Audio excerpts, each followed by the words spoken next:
Hello, and welcome to Saturday by Night.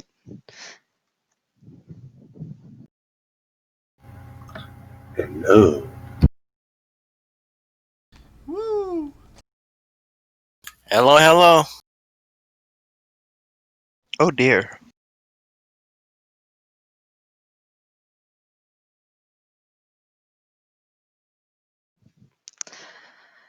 Good evening, friends.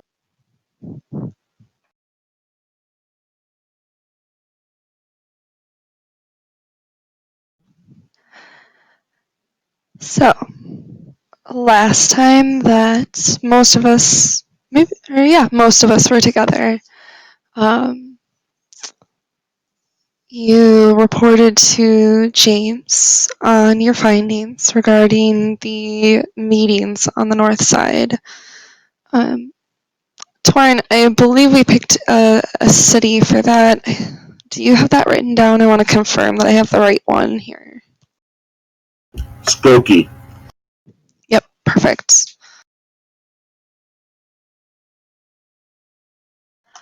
And then, Torin, I believe you arranged to essentially be an escort for Veronica to her next meeting, which is to occur on the night that we're about to open into.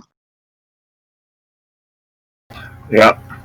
And um, our southerner, the rich man, is going to provide a vehicle. And we had intended on scoping out the area prior to.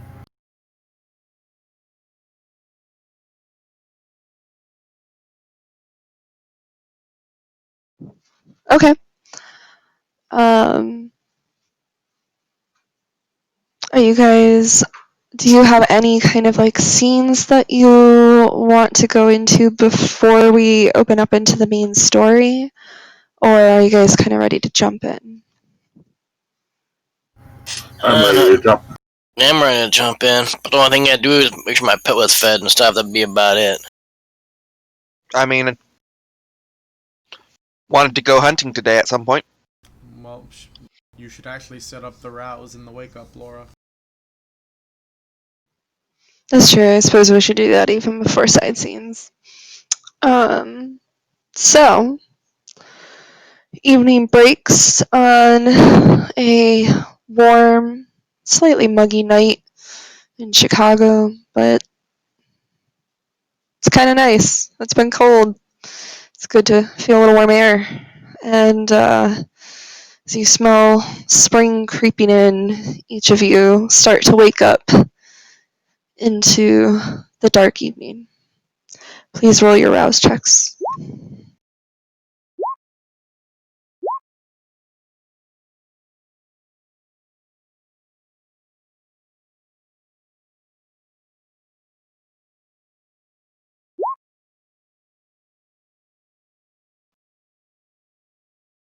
Which tab is that on?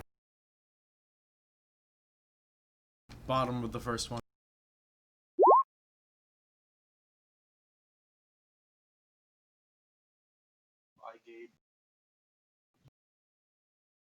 Me and Father Torin are good to go so far. I'm good to go as well.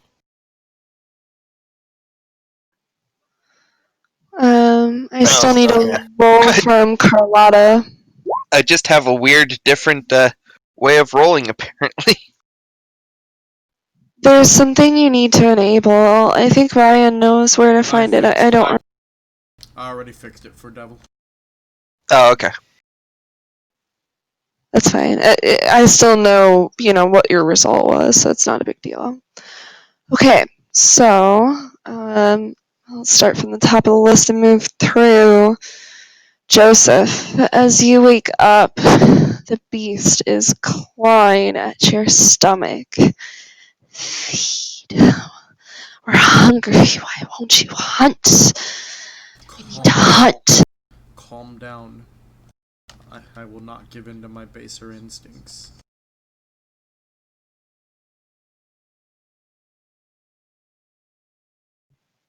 Don't lie to yourself. You love every minute of it. Let's hunt. be in the moment, right?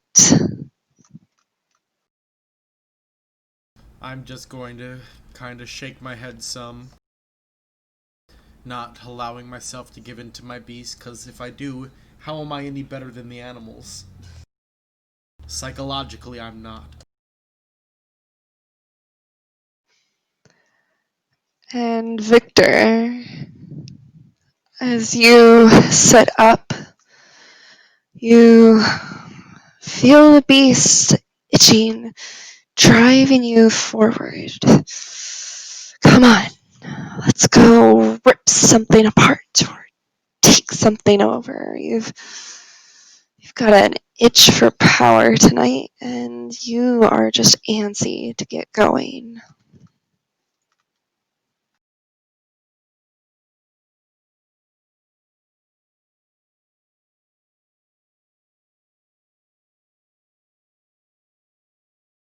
Victor's just ignoring his stomach. I guess so.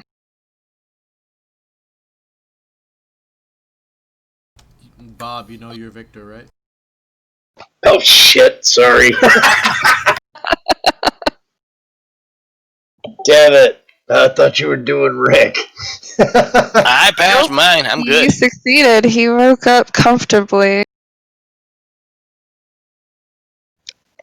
I'll believe I will inquire about finding a suitable meal.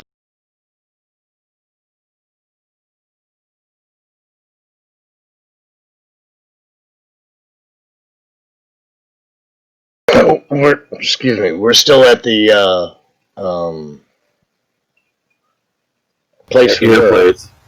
No, so this is like I forget how much later it was. I think we said it was going to be like 1 week later when the meeting was. So this is the night of that meeting that you guys were trying to make arrangements to eavesdrop on.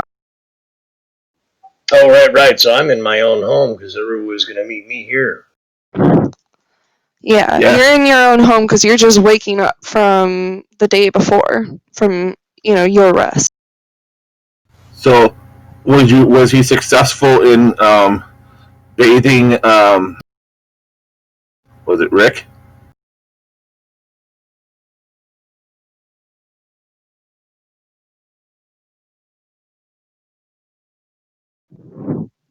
In bathing him? Isn't Cappy Rick, right? Yeah.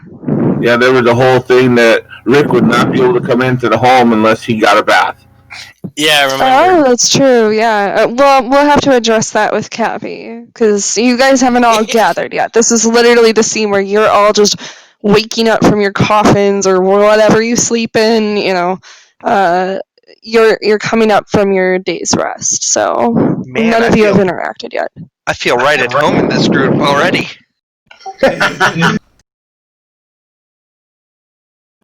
All right. Well, in that case, Victor jumps up, feeling ravenous, runs down to his pantry and grabs the first one he finds and feeds.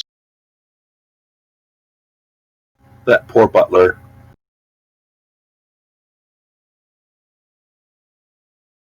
I would never use my butler, sir. I keep a well-stocked pantry. Oh, this is gonna be fun.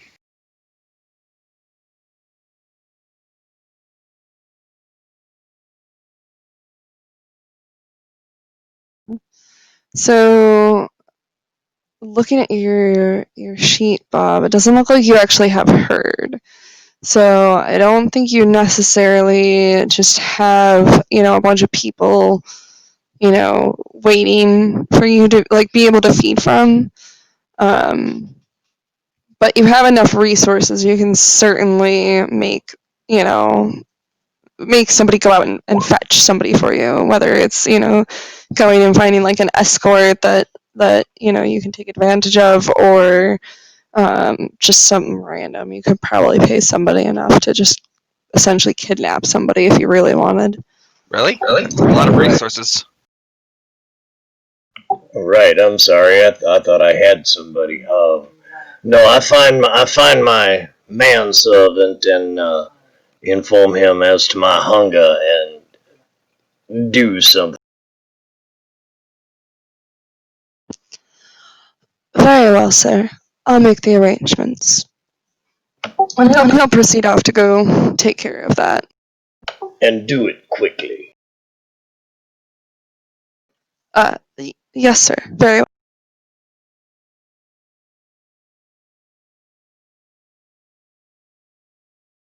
And don't forget to prepare for our guests this evening. The arrangements are already underway, sir.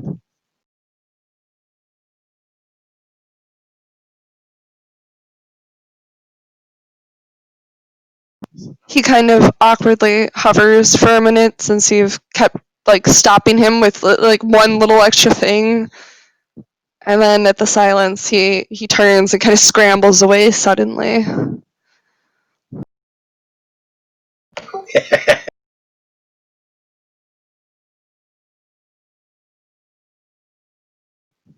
And then really quickly, before we come back to that, Carlotta, when you wake up, you also feel the beast squirming through your tummy.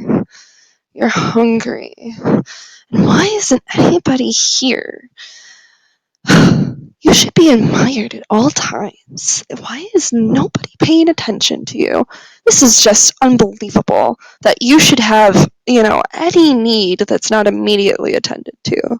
Why are you hungry? And you're irritable. I know, right? So, I am hungry. And I have special needs. Now, mind you, you're not so hungry that, like, you have to feed. I'm just kind of giving you a flavor of, like, the mood that you're waking up into because you are a little bit more hungry. So you're not necessarily at a point where, like, you need to feed right now. This is more of just kind of how you're feeling when you wake up. So it's up to you, if you want to address it immediately or, wait to see what the night brings.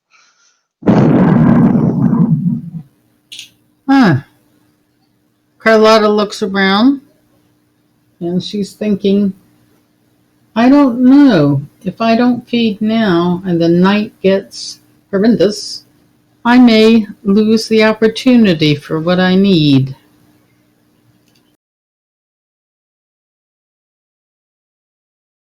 So, I think I am going to look around and take care of my needs.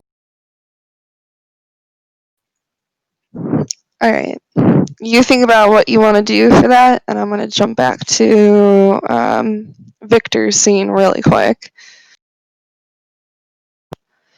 So Victor, after maybe half an hour or so, you're kind of pacing your bedroom or wherever you want to be. You're impatient and don't understand how these bumbling fools can't just get this done. But finally, your butler shows up, and I'm trying to remember, do you have any preferences for a certain type? I remember last time it was like a bubbly girl or something like that. Drunken blondes. They're the only ones I can feed from. Drunken, beautiful blondes. Okay, that's right. So she comes in. She is a party girl for sure. She has like a very obvious fake tan. Like it's a pretty well done fake tan. She's clearly used to being around, like people with money or has money herself, but it's clearly not like her normal shade. And she's got, like really long blonde hair with like all kinds of like, colored extensions and like glitter extensions and stuff like that, and like streaks throughout her hair. and she's holding like a margarita in one hand, and she comes in, and she's like, "Wow! Wow, this place is great!" Well, I'm flattered you like my home, my dear. Come downstairs with me. I have things I'd like to show you around the place. He turns to the butler. I will speak with you later. This was unacceptable. Well, I had to make sure she had enough to. Yes, sir. Yes. Okay. And she, so she has like these like massive heels on, and so she comes kind of like half stumbling over and like hooks her arm in yours, but you could tell she like clearly thinks that like she's stalked over very like confidently and everything. She really doesn't quite understand how fucked up she is right now. But she kind of sneaks her arm in yours. I heard that the fun was here. Oh, absolutely, my dear. I have friends coming over this evening. They'd all love to meet you, I'm sure. Are you feeling perhaps a bit hungry?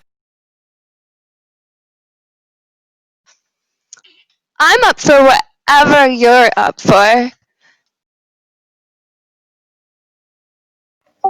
Oh, be careful what you wish for, child.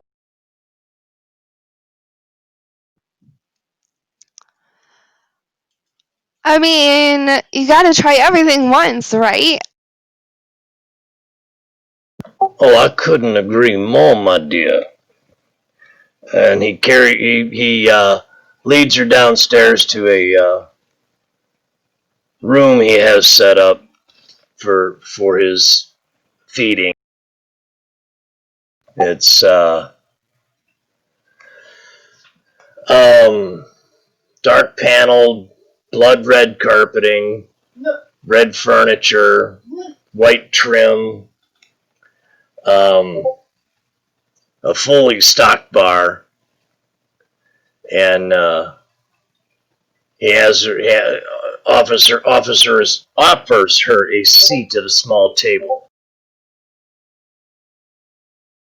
You know it.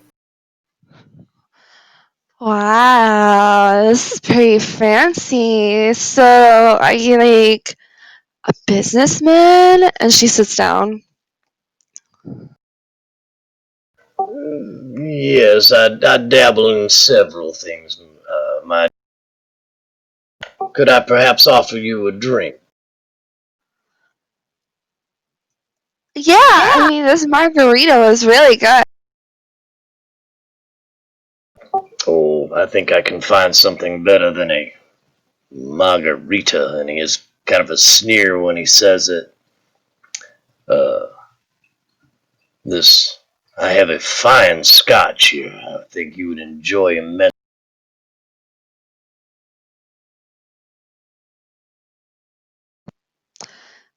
It's not my usual drink, but I'll try it.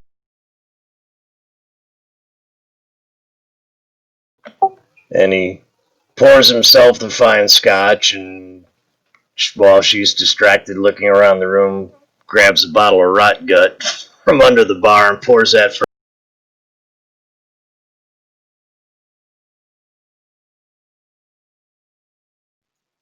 She's not particularly observant, so it won't be that difficult. But you're basically trying to like sneak more in there to get her like more drunk, right? Yeah, and not wanting to waste the good stuff on her.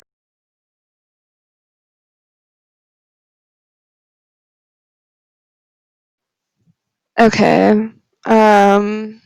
It won't be too difficult, but we'll have you roll a little something for this. Let's see. Are you trying to more like distract her and then do it, or just do it so like quickly that she doesn't notice? No, gonna distract her. But, look at that painting. Okay, go ahead and do manipulation and subterfuge for me.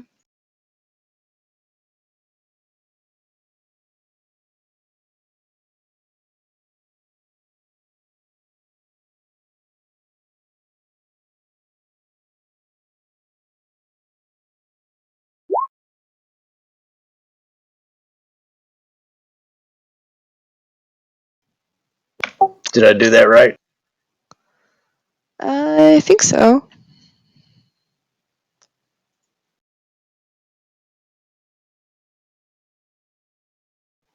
I'll check your sheet and make sure.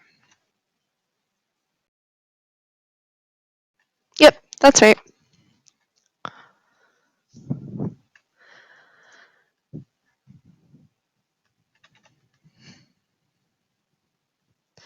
Sorry if I have some small delays in responding to you guys. Discord is still misbehaving for me a little bit, where it sometimes takes a few seconds before my button actually works. But you are successful at doing it. Like I said, she's not particularly observant right now, so it's not too hard for you to just be like, oh, look at this, expensive painting over here. This is a so-and-so or whatever, and, she doesn't really know anything about art. But she's like, wow, yes, that's very elegant. Yeah. And she's like trying to like, make some sort of like relevant commentary on it, but it's clear that she doesn't really know what she's talking about. She just wants to impress you. And you're able to slip in, the cheaper booze. I want to add to the commentary that she's stroking her ponytail as she does this. Because I'm actually watching the motions this character is doing. Yeah, I have a bad habit of like kind of acting out a little bit. Like I know nobody can see it, but like in general, a lot of times when I'm playing out my characters or my NPCs when we're playing these online games, I end up doing like actual things here. Like, like actually like acting along with it, even though nobody can see it. I do that too. You should see the hand motions I make sometimes. No, thank you.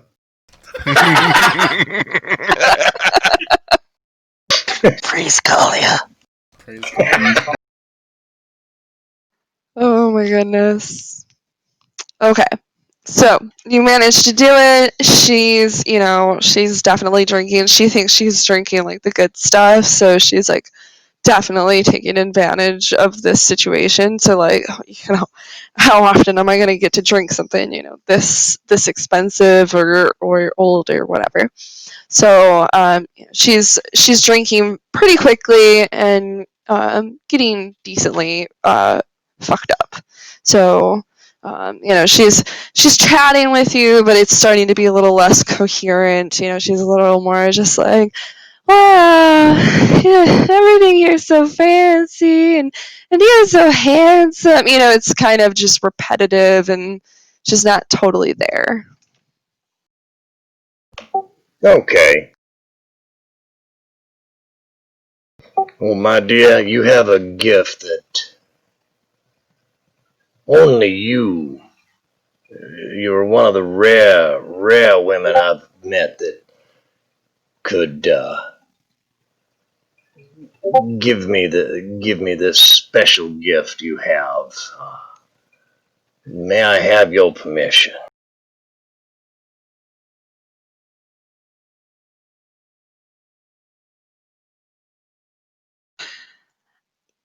Yes, of course. You've treated me so nicely.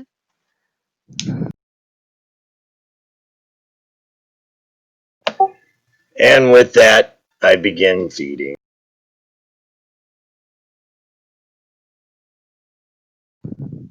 And she doesn't, resist at all.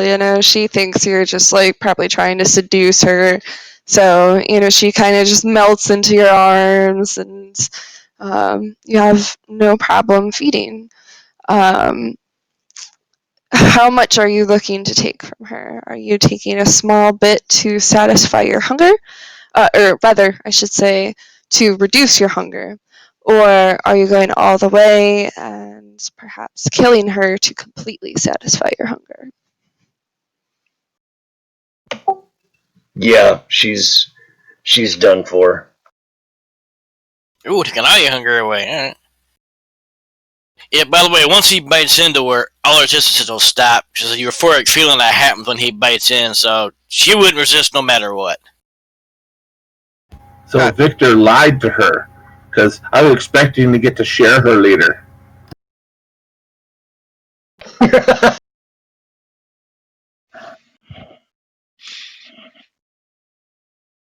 This one is all mine, sir.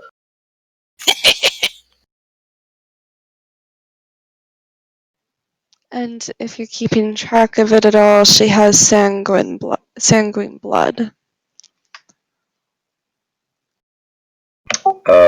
What does that mean?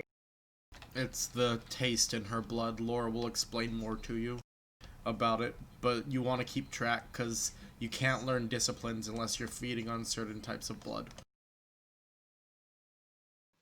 Oh, okay. Essentially, different bloods have sort of different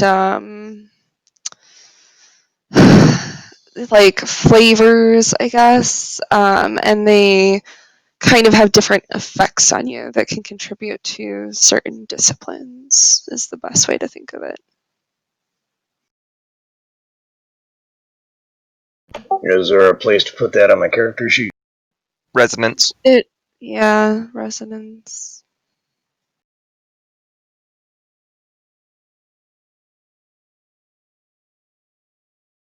Oh, yeah, that's true. So, as you drink from her, one, you start to feel, a little bit of a buzz starting up after, the first couple minutes, as, you start to feel it course through you. And then you start to feel, like very happy, and things are bright, and everything around you is pretty, and look over here, and oh, and this over here too, and everything's just great, and everyone loves you, and they just want to give you things. That's what everything's for, is just to make you happy. So I had a big hit of E. Yeah, that's very similar to how you would feel right now, actually. Doesn't he also lose a humanity?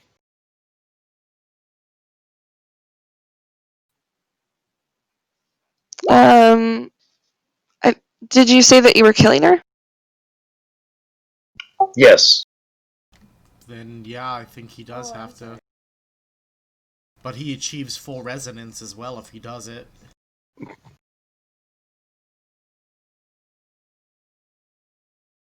And I lose both my hunger points. Yeah, you're no longer hungry. For now. Yep, for now. We'll deal with the consequences of that a little bit more later. I'll make a note to myself.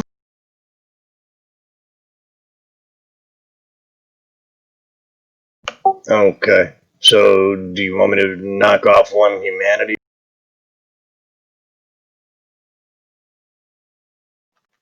Yes. Alright. But I also just mean, more like role-playing type consequences, not necessarily just like how it affects, the stats on your character sheet. Right, I understand.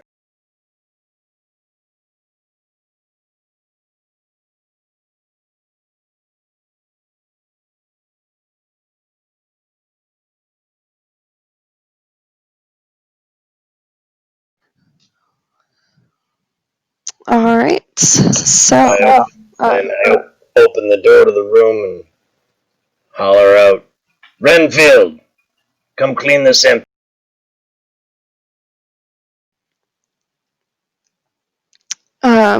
he comes smartly to attention. Before I have him respond, and if you prefer to answer this in a private message to me, that's also okay. Is this something that you've done before, or would this be kind of a first time that you've decided to go all the way to state your cravings.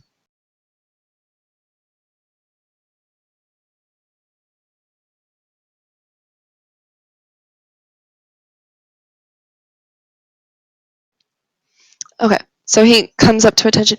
Yes, sir. Are you ready for me to clean up? Yes.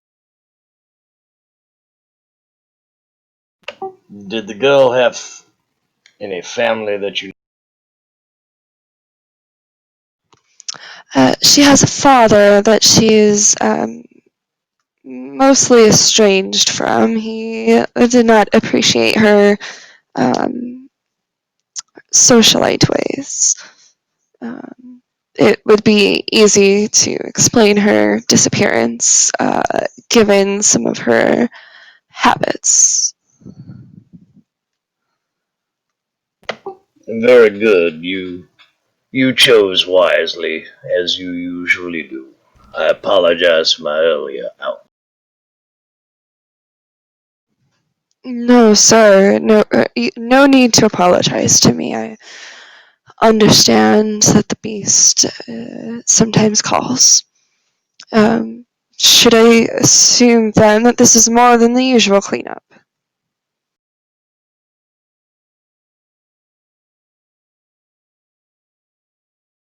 Yes, just handle it as in your usual efficient.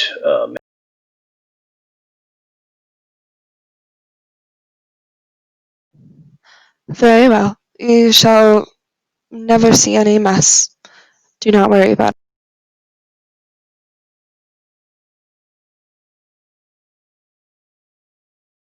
it. Very good. And are we ready for our guests? Just about. I do have somebody at attention waiting. They still need to deliver some of the decor. I thought it might be nice just to have a little something to kind of set the tone for the lifestyle that you live if we are going to have guests over. So I did order an ice sculpture in, and I didn't want to have it set up too early. So somebody is posted to take care of that, and then the cooks have been instructed on the sequence of dishes to present. And we'll have just some small bites to start with, and then you can decide whether you'd like to offer something more. Excellent, excellent. I shall return to my room and clean up and prepare myself for the evening. Have Johnson lay out something appropriate to.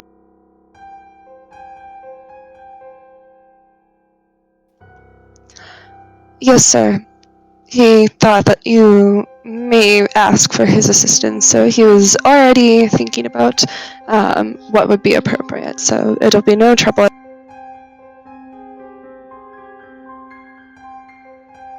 Excellent. And he goes back up to his room to clean up and get ready.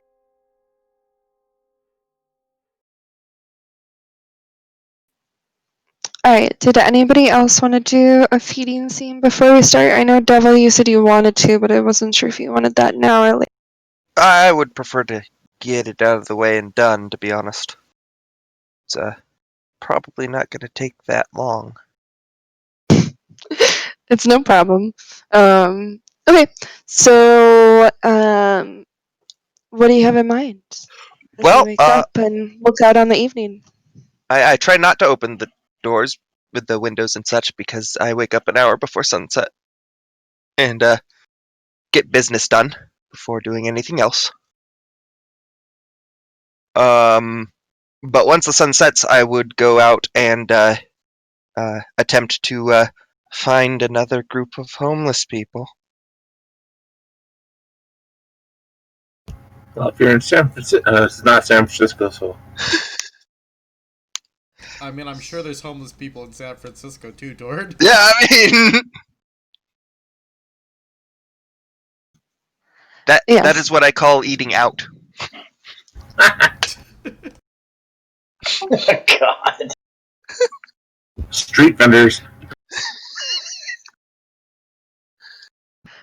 Oh boy. Alright. Do you have kind of a usual spot that you want to go to, or are you prowling for something Just- new? Just pretty much prowling, looking for a new group, as it were. Or not group, but it doesn't have to be a group. It can be an individual. Preferably male, because, yeah.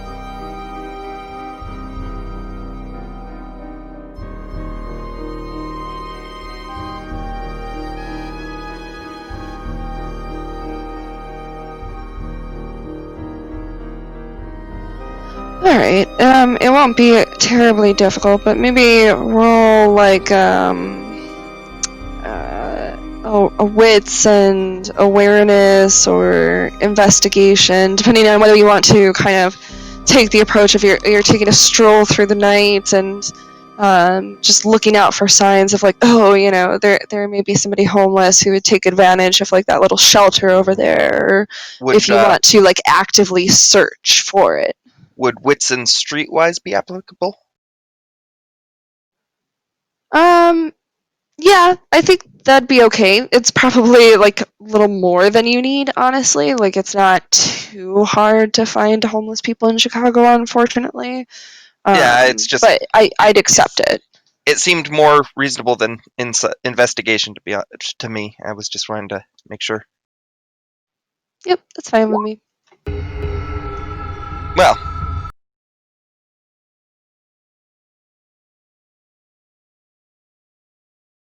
You could blow a Well done. willpower.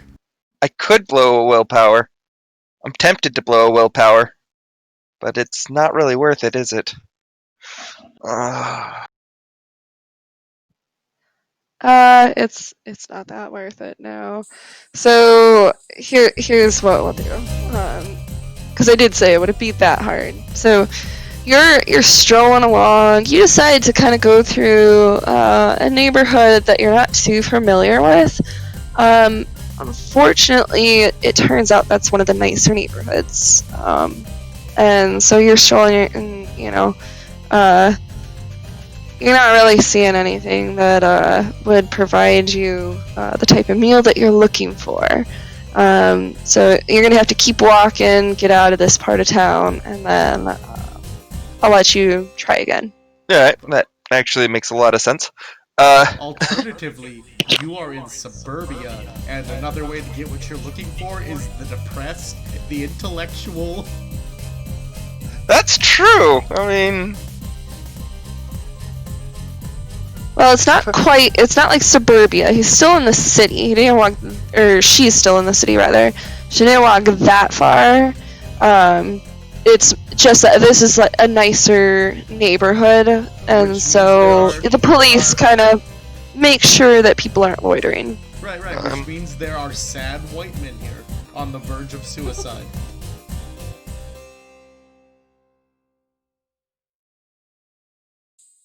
Damn. I suppose I could look for people who are about to jump off of a roof? I was gonna say, is there a bridge nearby? Is there a bridge?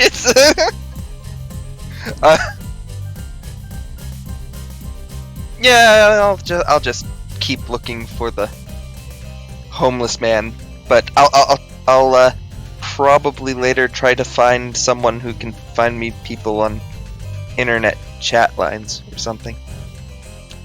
Okay, They seem applicable. probably yes.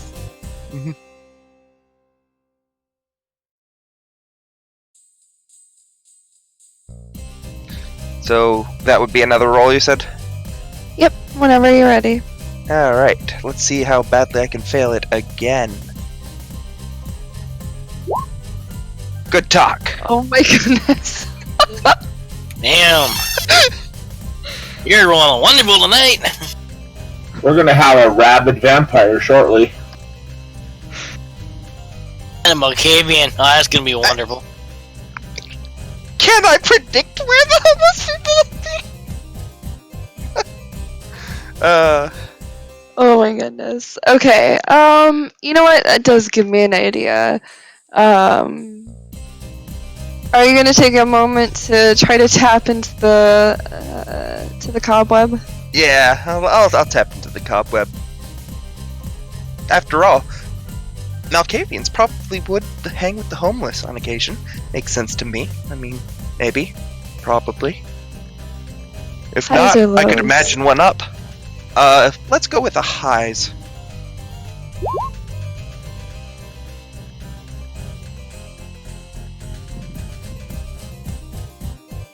I'm really running this Below.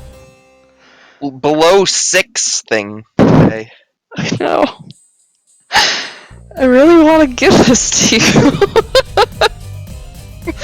I keep trying to give you another chance. And the universe just does not want you to eat. No, it doesn't. Alright, eventually I guess I will give up and go home, I guess. It's, Do you mind if I take advantage of this, though? Because you did tap into the cobweb, so I do think something would happen. oh, take advantage as you see fit. So, do you have a certain way that is it totally mental for you? Do you have anything that you act out as you do this? Well, it's totally mental, however, on occasion I like to pretend like I'm sitting at a computer that's not there. And that's exactly why I was asking, because I thought there might be kind of like a little quirk that you have with it. So It doesn't always happen, but, sometimes I'm thinking Mr. Mime sort of thing, just... perfect. Okay, so you do that actually. You sit down on like a bench nearby, and you're kind of sitting with your hands in front of you, like you're typing at a keyboard and like looking at a monitor. And suddenly you see a monitor, and you see Sun, which, if you are not familiar, is the Malkavian on the Primogen Council for Chicago. And you see him talking to somebody that you're not familiar with. And you like lean in closer and like reach over as if you're about to like adjust a knob and like turn it as if you're turning up like a speaker, right? So that you can actually hear something. And you hear him say, "He needs to be on the council. I need more at my disposal. I need the control here. We have to take care of it." And then you just hear loud like static type sounds starting, and the monitor disappears from in front of you.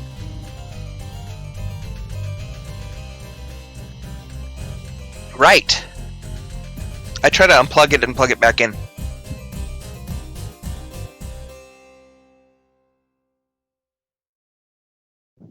Some sparks come from it, and it fizzles. It still won't come back on. You just hear some faint whispers through the so-called speakers. On the council, we need to keep working against this. The La Sombra. And it ends. Lovely! So... the sun begins to rise! Let's go with superpowers. Just gonna shut down my not actually there computer, laptop, tower station thingy that has knobs. It's a lovely device. And gonna pack it up and put it in the imaginary bag that I don't have. And start skipping through town towards a location I don't know. Woohoo! Okay, and because I feel bad for you, can we try one more time to do that roll? And if you have something that's more beneficial than, like, maybe instead of wits, if you want, like, intelligence, or if you can make an argument for something else, I will give you the benefit of the doubt. Survival seems applicable because in order to, survive as a person as a homeless person, you'd have to be able to know where the best place to sleep is and that sort of stuff. And intelligence would be very applicable for sitting there and thinking, you know what? That bridge right there doesn't have a lot of traffic. It's not going to make you wake up. And it's got place that protects you from wind. So it's pretty nice.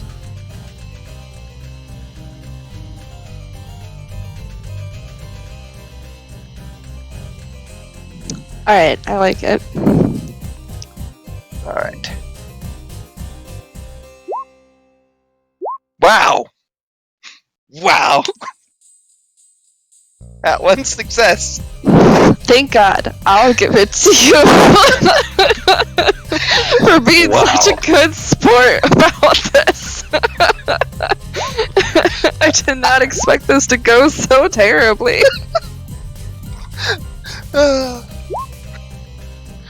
Alright, so you go up to this bridge. It is quiet, and it gives like the perfect amount of shade during the day that, like it doesn't get too hot under there.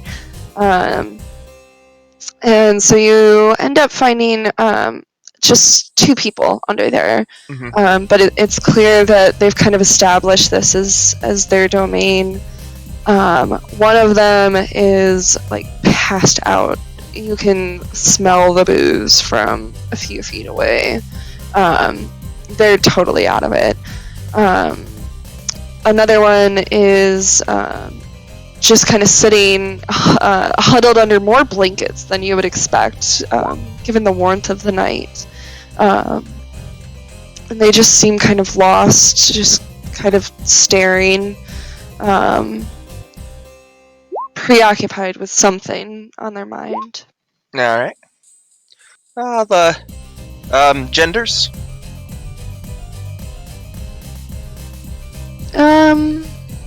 I'll say two men. Okay. I will attempt to approach the individual who's in the blanket in a stealthy manner, if I might. Yeah, you can. Go ahead and roll your. Dex and stealth. Yes. Oh yeah, that's more than enough, especially with how preoccupied he is. So, are you like trying to sneak up behind him, or like up to his side? Just sneaking up behind him. Okay, so you do that successfully. Go ahead with whatever you want to do. Lovely. I would like to attempt to just initiate a kiss at this point. Just from behind, where you can't see me. You were sneaky enough. You can go ahead, and he jumps and startles. I'm guessing you're probably like kind of kissing along, like maybe the side of his neck or something, since you're approaching from behind. That would be the applicable thing, as blankets are kind of hard to bite through. So he startles, and one fist kind of grabs up at the blanket. What are you doing?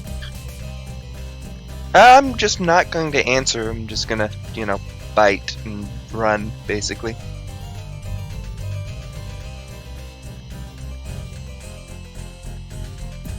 Not even gonna close the wound after? Well, no, Damn.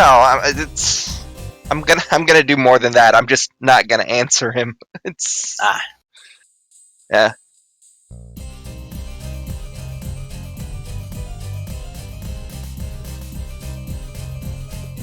So if you're just trying to kind of like nip and go, I'll say go ahead and roll another Dex and Stealth to just go in for the bite. All right. Oh god. Is that the vampire version of Dine and Dash? Oh my. Oh no, God it wasn't. damn, there you go. It wasn't 2 tins. It wasn't. But Yeah, it was could have been a close. piecemeal success. That was almost really fun. So yeah, I mean, he is like putty in your hands. You are too quick for him to even like understand what's going on before the pleasure of the kiss is taken over. Are you just trying to satisfy a little hunger, or are you taking everything? I am just satisfying a little hunger, which I don't need to. I'm more of gaining resonance is my goal. Okay. As hard as it took him to get that much, you can't get greedy. I can't. Well, yeah, see, he wasn't hungry enough to have, like that keen, hunter's edge, and so it took him a while, I guess. Or her, rather. But yeah, you're more than successful. You're able to get what you need, and after you finish, he goes to, like, turn towards you, and he's just like, are you an angel? But you're already gone, unless you choose to stay. I will actually stay. I will stay to lick his neck and then whisper in his ear, "Forget."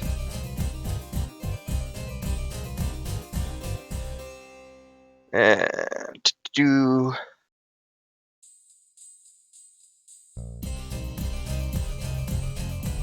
I don't remember if this actually has a... Looking up this... Only if they're prepared for it, devil. Yeah, that's true. So he basically will forget what just happened. Okay, so as you whisper that, he sort of just gazes at you for half a second before closing his eyes and kind of slipping into almost like a light sleep. Then I'll bounce. Dine and dash. Okay, perfect. And I forgot the name of that resonance. Melancholy. Yes, melancholy. I don't know how I forgot that one. So as you're whispering, forget, a sharp sadness pierces your heart, like the loss of someone beloved, just leaving your world empty and dark. There's very little light left in it anymore. And what's really the purpose of any of it? Why are any of us here, if not for those we love? And why must there be someone who remains after losing all they love? And you feel as if you could cry if that was something you really did anymore.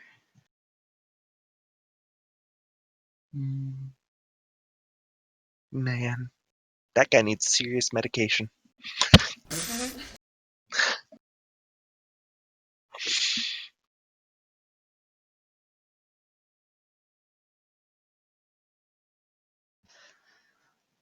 Did you need anything else, or does that satisfy what you want? That will satisfy, and I will skip towards the unknown location again. Lovely. And Carlotta, did you want to do a scene? We may want to keep it a little bit shorter so that we can get into game, but we can totally squeeze in another one. Roll better than me.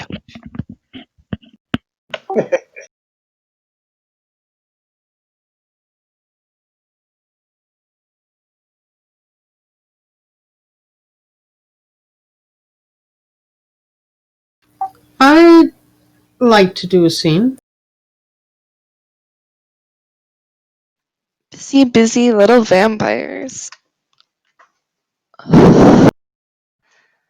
And you need your fans, is that correct? I do.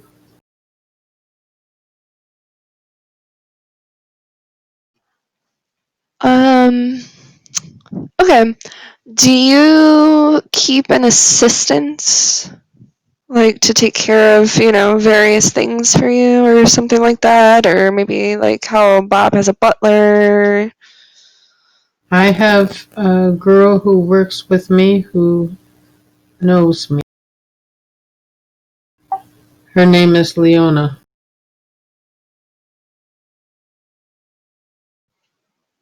Alright, so shortly after you're up,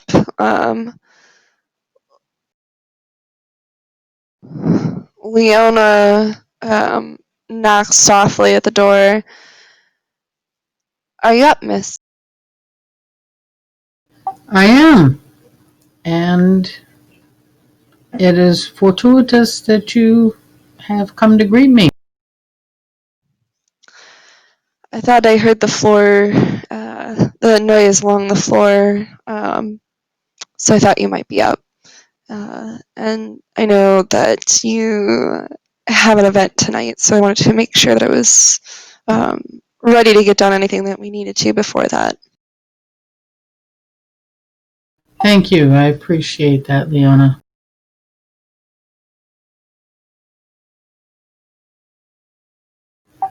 I am thinking that you know my need. Leona, do we have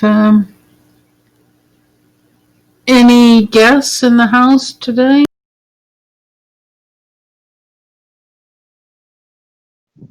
Let's see.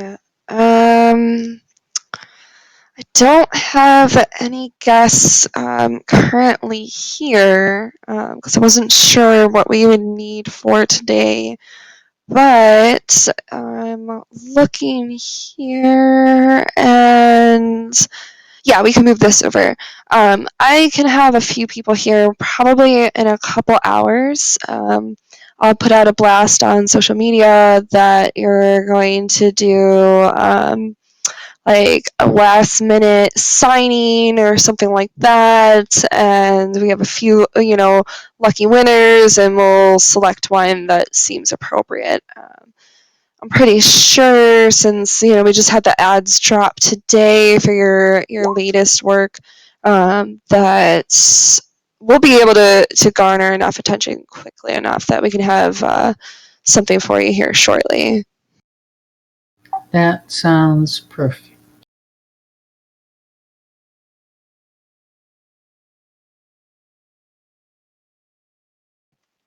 So that being said, we'll say that happened a while ago, and so probably around the time that Jessica finally completed her walk and was able to find her mark.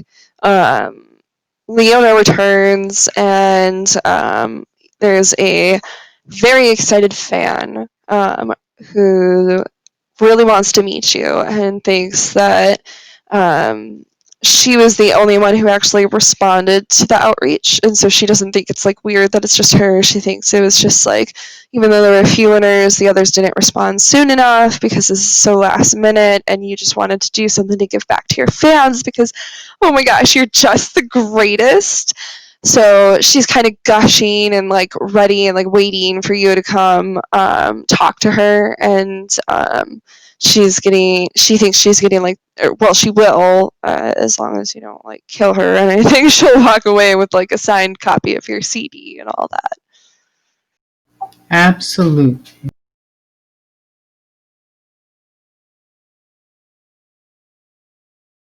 So, Leona, who is the lucky recipient today? Carlotta, I'm excited to introduce you to Kim Nelson here. She was the first finalist to respond from the drawing. Unfortunately, the others weren't able to respond in time to make it, so we do just have the one finalist for you, but she is very excited to meet you. She's been telling me what a long time fan she is, that she's been following you before anybody else knew anything about you. So she was one of the first to jump on it when we put out the posts on Instagram. And so, Kim, I'm happy to introduce you to Carlotta. Congratulations. And she kind of takes a step back or a couple steps back to give you guys, kind of a more private moment. How lovely to meet you, Kim. I'm always thrilled to meet one of my especially great fans. Oh my gosh, this is just the coolest. I am. You have no idea how touched I am that you would take the time to just reach out like this. I mean, this is absolutely amazing. I can't tell you how long I've followed you.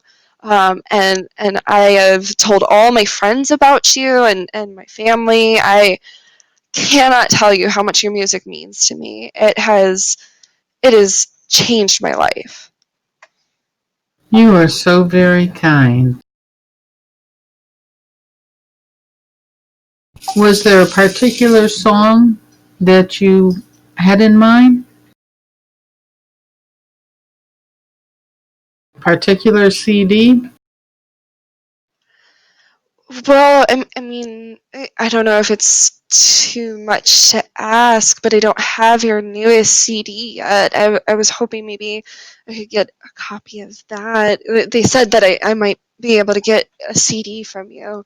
I'm really excited about your latest song, Hero. It really spoke to me. Well, that really makes me happy. And yes, we can certainly get hold of the new.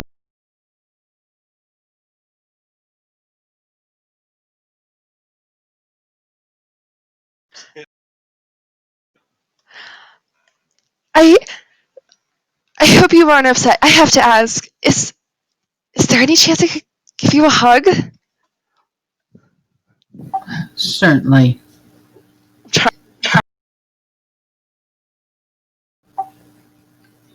And so she kind of like jumps up and down for like half a second, like excitedly, and she's like, oh my gosh, what a day!" And then steps forward to hug you. As she steps forward to hug me, I start a little bit of. Bear with me a minute. Okay.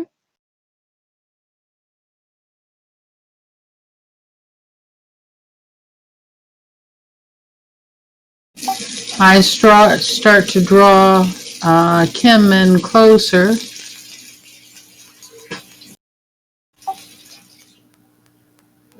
So that she can hear me. Because I start to speak lower so that she will step in closer. Oh yeah, she has no problem. Like, this is the coolest moment of her life.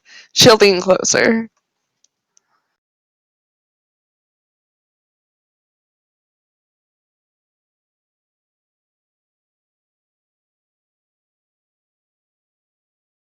At this point, I want to feed off of her, but make her feel that this is just a fantastic experience. Are you gonna kind of just go in for it and let like the pleasure of it speak for itself, or are you kind of like playing this off as like you're really beautiful, I want to kiss you, or like it's up to you kind of how you want to play that off. I'm totally touched by her adoration. That's how I'm going to play this off as. Well, I guess I mean more for why you're putting your lips on her neck. Are you just going for it, or are you kind of like saying something to her? Because that's kind of, I'm trying to determine basically what you would roll in order to either convince her or, do it without her, realizing exactly what's happening.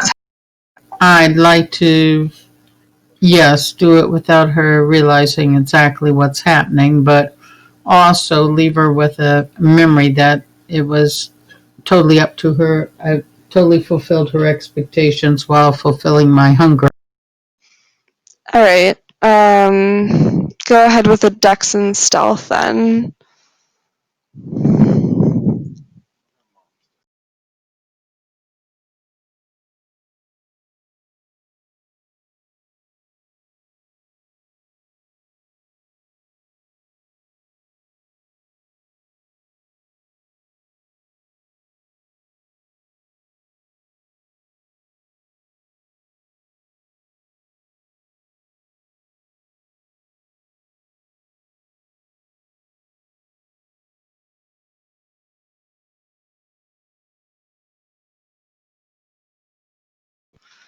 I also need to know if you're using your Lingering Kiss.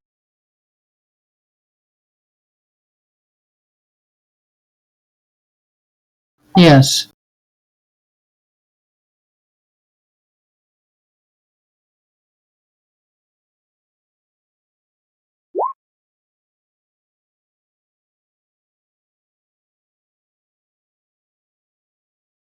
Doesn't look like I was terribly successful. I said roll better than me. She was successful. I mean, yeah, I think you're fine. This wasn't like particularly difficult. You've already kind of set the scene for, her being, excited to be in your presence. So it's not like she's afraid of you right now. You guys were leaning in close, for a hug, and you're saying something in her ear, and it's not that hard to then make a quick movement down to the neck, so like this wasn't particularly difficult, you weren't maybe the most elegant you could have been about it, but you do manage to feed, and she doesn't know exactly what's happening, but feels nice, and Carlotta's holding her, which is really cool, so maybe just go with the moments.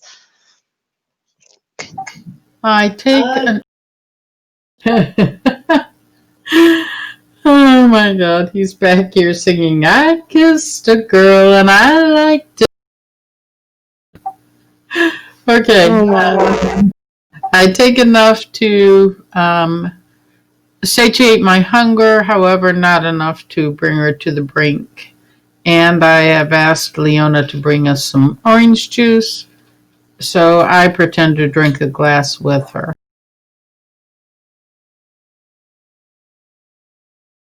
I also have the CD that I've signed for.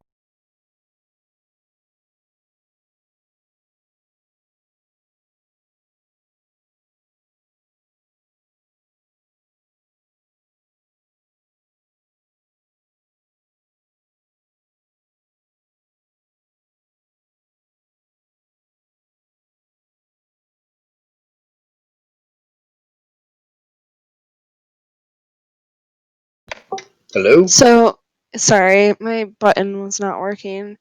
So as you're drinking from her, you feel your heart like swelling with just passion like you haven't felt since you were mortal. Just absolute admiration, and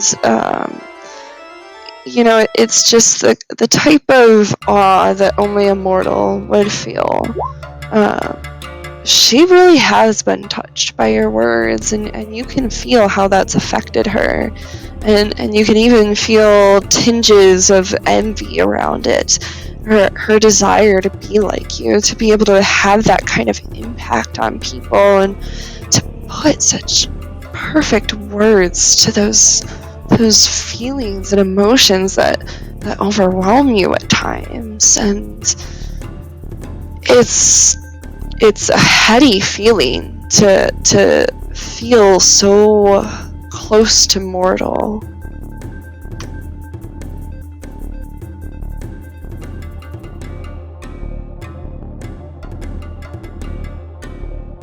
I'm just found a drug. I feel filled with the milk of human kindness. I'd also like to remind you that you have a cloud memory ability if you would like to do that. Or, you could try to play it off as, like, oh, I got caught in the passion of the moment, whatever works for you.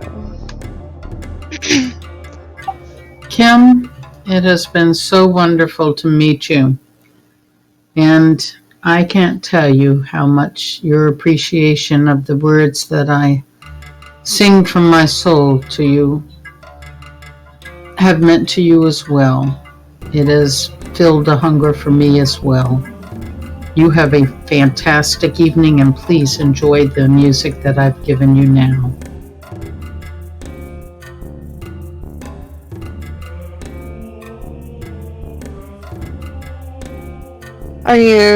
You're handing her like your latest CD? Right. And a glass of orange juice.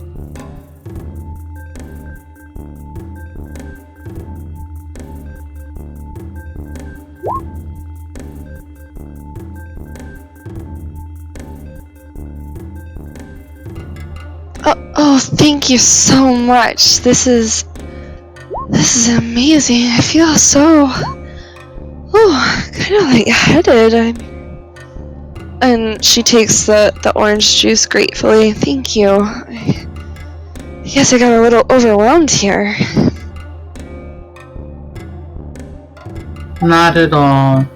It's wonderful that I have music appreciators like you.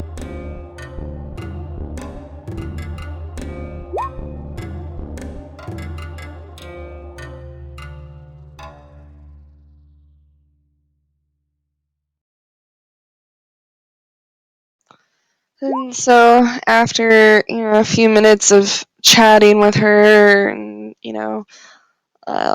not, cutting it long enough that you're not cutting things off abruptly, Leona steps in. Well, it was very good to meet you, Kim. I do need to escort you out now, as Carlotta does have some appointments coming up that we must get her prepared for. But we really appreciate you being such a big fan, and for responding so quickly, and kind of just putting us out there. We always appreciate having such fabulous fans. And, Kim is, again, a little woozy, so she's not quite as enthusiastic as she was before, but, she ends up, following along. She turns towards Carlotta for a brief moment. Thank you again so much for everything. This is the best day of my life. Oh, child, you'll have many more. And thank you.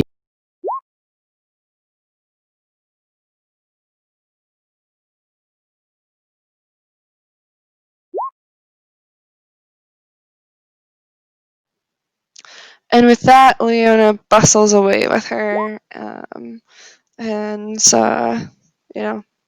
drops her back off, and you are free to get prepared for your meeting with Victor. So, all of you, does anybody have any other scenes that they want to run through, or are we ready? I'll be quick. I gather up Oogie in a bag. And as I'm heading out the door to head over to Victor's, I make a phone call to Joe.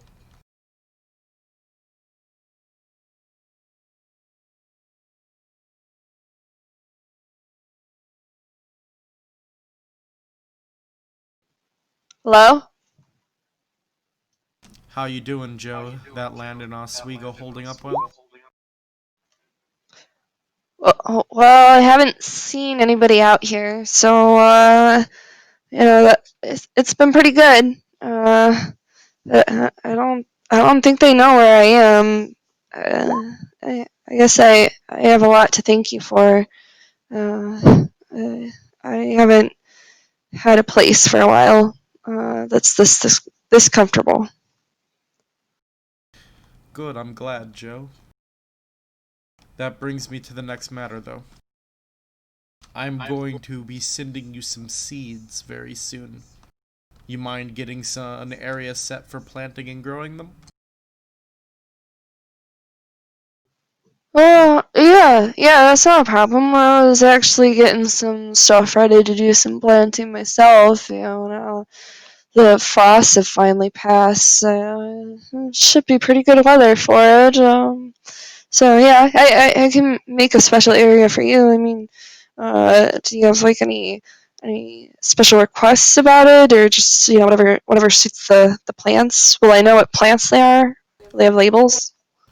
Yeah, they'll have labels. It'll probably be some Venus fly traps and a couple other things. Huh. Okay. I might have to get some pots because some of these might not be good for the winter. So we might need to be able to move them in and out. So, yep, I can take care of that though. That's no problem. I'll have to do a little research, but you hooked me up with some Wi-Fi here, so that was pretty sweet. Yep. And my boys have been watching the area, right?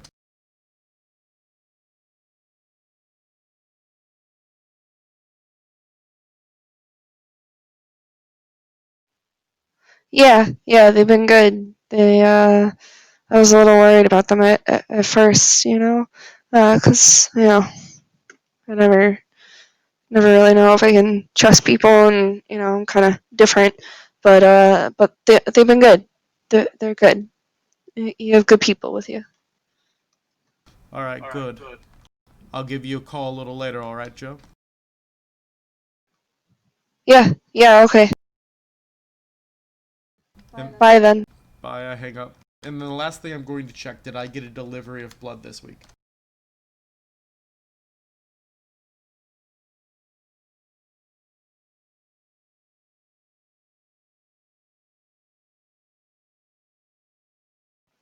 Uh, yeah, you got a delivery. And there's just a very short note with it that just says things have been quiet, so I included more this time. And this time you have a couple vials. We'll see. You have 3 vials. Alright. So, yeah, I will, store those on myself. And get on my way to Victor's. Alright. Everybody else on their way to Victor's? Yep. I hope Yep. so. Yes. I might not be. I don't know. I'm just headed off in a random direction. The premonitions told you. I suppose, yeah. Well, I'm not going to make you roll for it because I don't think it's going to go too well. I'm just going to say that you managed to find your way there this time. I mean, if you want, I'm the only one who has Devil's number. Yeah, if I don't, I'm pretty sure I'd get called.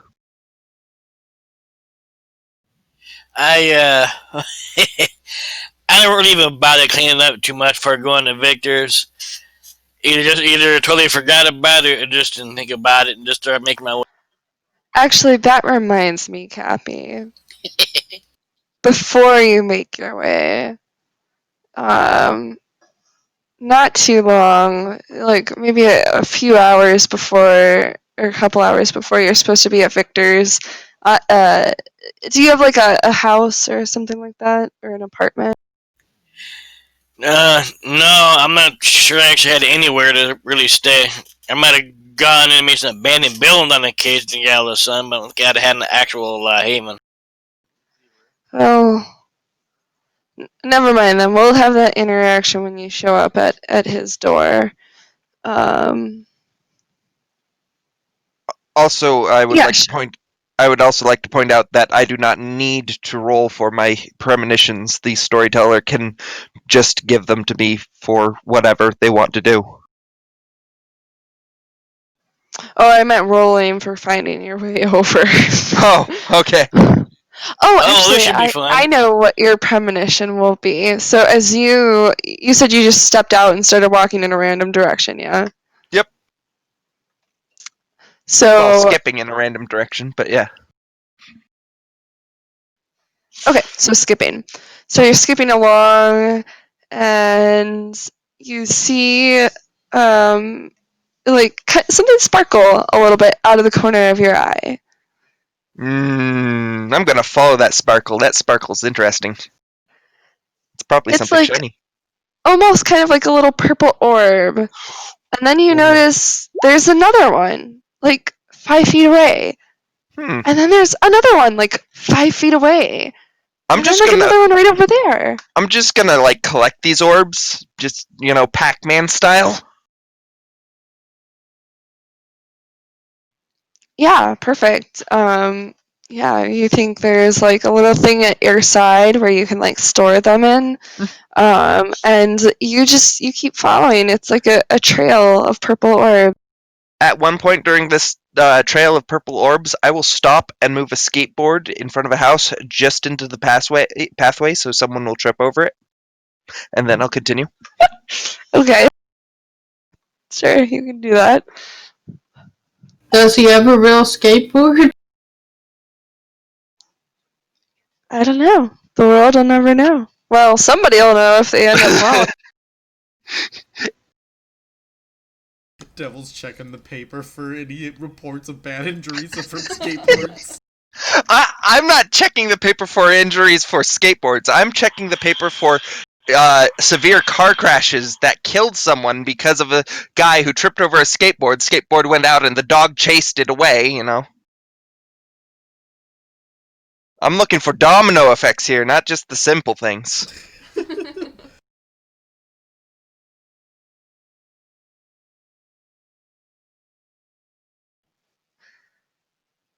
Alright, so you all start making your way, Jessica's following her purple orb path, which ends up leading her over to where Victor lives. So I have a question. Where does Victor live? Where in the city? Victor gave It's us up to his Victor. address. I'm gonna grab a drink super quick while he tells you and then types it into the chat for me to write down. Ironically, it's probably right next to me. Victor lives up on the Gold Coast.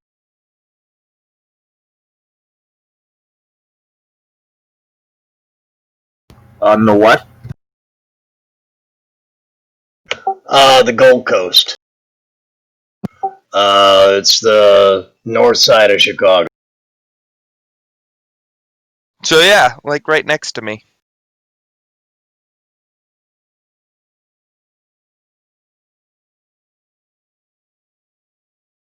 Alright, so I'm going to a ritzy neighborhood then, huh?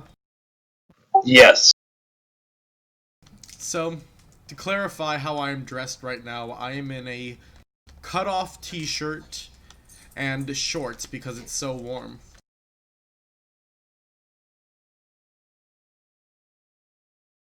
Yeah, I'm in a gothic dress.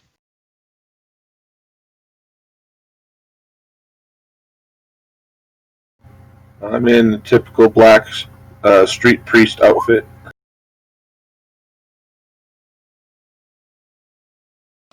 I do remember to tuck my cross in though when getting to Victor's because he didn't appreciate the reminder.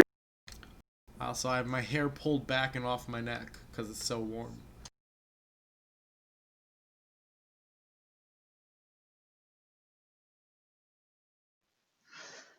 So, as each of you show up, you're led in and brought to a beautiful, like sitting room. But Cappy, when you show up, the butler immediately frowns. What? I'm here. What are you frowning for? You must be Rick. Yeah. Wait, you don't like my coyote? He's my friend. He ain't gonna hurt you. It stays outside, and you need a shower. I'm afraid I can't let you in the house in your present condition. Okay, you say I need a shower, but won't let me into the house. Yeah, I don't know how to take a shower or anything if I can't get let in the house. I go walking by Cappy at this point. Dogs stay outside anyways. One of these days, I'm gonna teach you a lesson. I'm still waiting. Last time Oh, you it will tried, happen. You were my bitch like the last Gangrel who tried. Uh-huh. Right now, we have to work together. When that time ends, we shall see. At this point, I would like to sneak off to the showers and replace the hot and cold nozzles. Anyway, I kneel down and use feral whispers to tell my coyote to stay outside and keep watch on things. You may either go to the guest house and take a shower, or we could perhaps take you out to where we wash the dogs and we could hose you. I think I'll go to the guest house. I kind of give him a bit of a look, feeling insulted at the hose comment. I look over at the butler. You should just hose him down. I don't think he knows how to wash himself. I kind of snarl at Joseph for a little bit. That's enough out of you. I activate Daunt. Oh, of course you do. Alright. Do you need to do a rouse check for that? No, I don't need to do a rouse check, and I'm not even trying to make a check against him necessarily. I just want to feel more intimidating as he's there. Okay. Well, you look very big and scary. Thank you. That's what she said. That's all you can do, apparently. That's all I need to do every time, Cappy.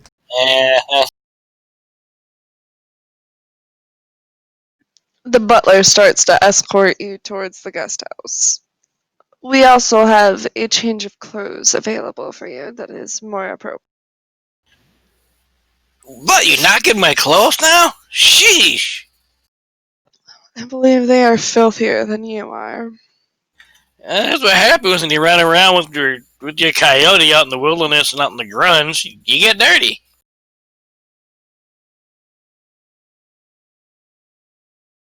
You should try it sometime. That's fun. I believe I will abstain. Some of us have some amount of class and dignity. Some. I wouldn't count Joseph among that, though.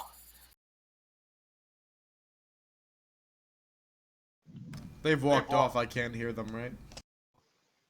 Yeah. He's really trying to get Cappy to go get clean, so he definitely was escorting him away as quickly as he could. Gotcha. And so, delayed, about 20 or so minutes from the rest of you, Rick will later walk in, almost unrecognizable, because you've never seen him clean. But on top of that, he's been put into clean clothing as well. And is not very happy about it. But besides them just being clean, he is also dressed in a very similar manner to Victor. They are very old-fashioned clothes. If you know anything about how fashion has developed over the years, you could probably place it in about the 1850s is when it would have been stylish. So, he's dressed up in like a very old-fashioned suit essentially, and probably looks incredibly unhappy to be in a suit. Putting on the Ritz. This will not do. Will not do at all. I'd like to use a premonition to try and mechanize a way to get him completely filthy again. Or he's got to make a roll. I will! Yeah, go ahead and make it if you're familiar with it, otherwise I can look it up. Resolve plus Auspex. Do you need to do a rouse check first? I do, yes. Wait, do I? Nope. No res check. Okay. Or actually, free or 1 rouse check. So it's a storyteller's decision.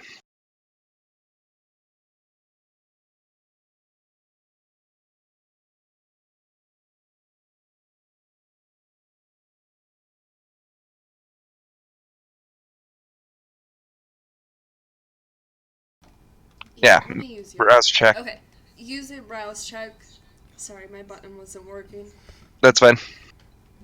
So use a rouse check just because we've had it several times tonight. You succeed. Lovely. And resolve and discipline.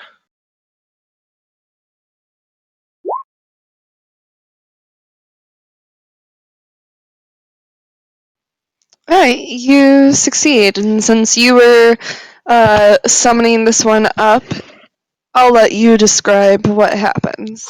Well, there was discussion about dinner, and so there is a situation where a fork is placed on the floor, and one of the waiters steps on the fork, spines up, and ends up tripping and hitting a tray that's on the table with a whole bunch of gravy in the tray compartment, just so that it flips over end to splash onto yeah.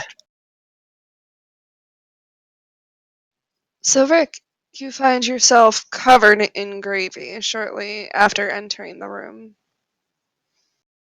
Trying to shake my head to take the gravy off, let gravy go fly everywhere. Well, not the dirty I was expecting, but I guess that'll do. And now he's flinging gravy everywhere.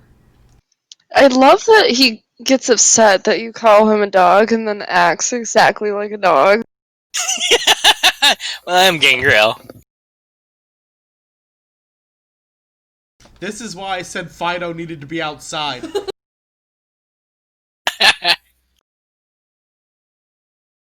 I roll up a newspaper and start walking towards it. Does Victor have any reaction? I mean, he's standing in your nice sitting room, flinging gravy everywhere. Well, I haven't made my grand entrance yet. Oh dear. Oh, I see. Okay, I'm sorry. So the butler, we'll say, is keeping an eye on the room because he doesn't quite trust all these people to be alone in his master's sitting room. So you see him kind of like freeze with his eyes wide as the gravy, ends up landing on Rick, and then as he starts shaking and like flinging it everywhere, he's like, "Sir, I must protest. You need to stop this immediately. Now come to the side here, and we will get you cleaned up properly. But please stop flinging gravy everywhere." As I walk up with the rolled up newspaper, I'm looking over at Rick and I'm like, "Apologize to him!" And I keep moving the newspaper towards him and brandishing it like I'm gonna hit his nose with it. After I shake my head and go with the butler. Hey, I didn't throw gravy out myself. I was just trying to get some of it out my head. Blame him and the plant my cave As in. he doesn't apologize to him, I smack his nose with the newspaper. As you point to me and say, as you point to me, I go, "What did I do?" It's at this point Victor walks in, takes one look, and what is the meaning of... I tried to clean him up, sir, and he starts flinging gravy after it lands on him. I was attempting to get him to step aside so I could clean him up. I'm very sorry that things got out of control so quickly. How did food end up in the sitting room and not in the dining room where it belongs? I don't understand this. And why, sir, are you flinging it around like a dog? If you insist on acting like one, I don't blame him for treating you like... It was in my hair. I look at Victor sternly in the eye, give him the newspaper, and say, "You can discipline him now." Dirt, I don't mind. Dirt, I don't mind my hair. Gravy, that gets a little sticky and nasty.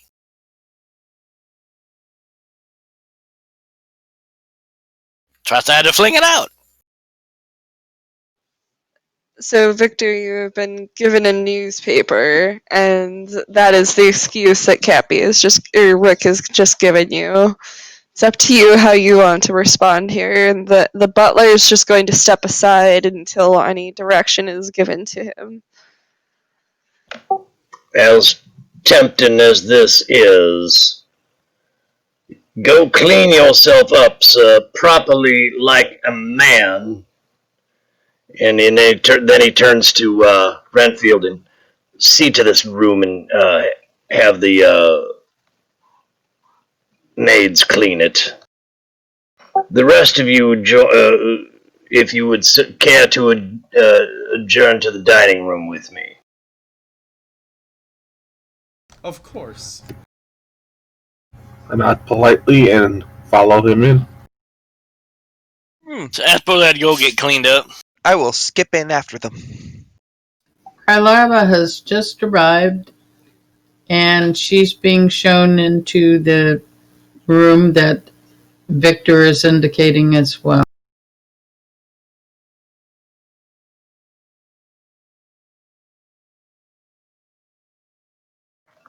Victor rises. Carlotta, my dear, it is a pleasure to see you again. Victor, charming as always. Thank you so much for your gracious.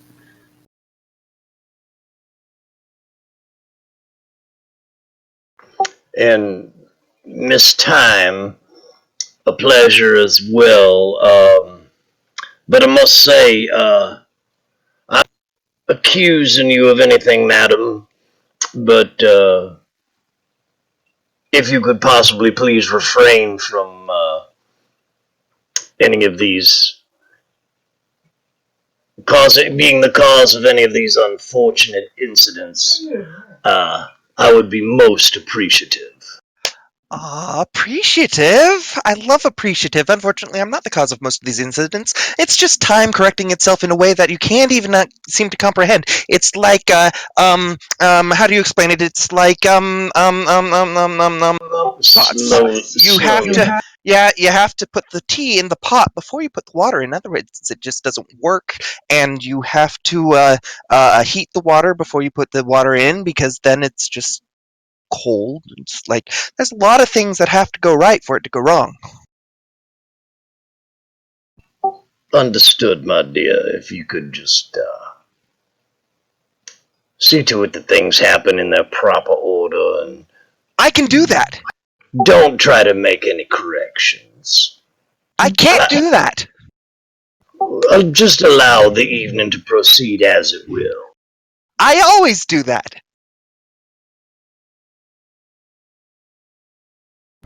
Yes, of course, my dear. Lovely. It's so good to know that we understand each other. Jessica, it's been some time since I've seen you. Indeed, I didn't even know where anybody was, and I don't even know who this is I'm talking to. Ah. He calls himself Victor. Oh! Pleasure. I love meeting new people, especially after I've met them.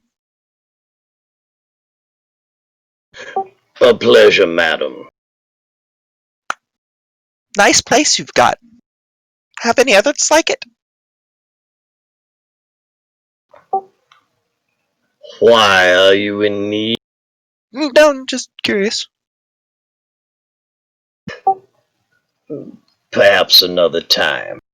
No, well, I'm always another time. Fun of being psychotic. There is that. I am other people.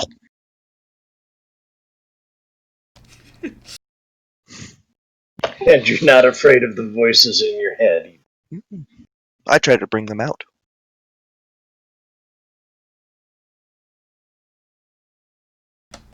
So, Father Torin, you have some grand plan that involves driving around one of my bitches?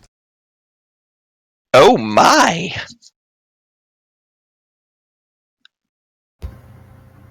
Yes, I thought it was prudent to try and get inside the issues that the city is seeing with the riot and such.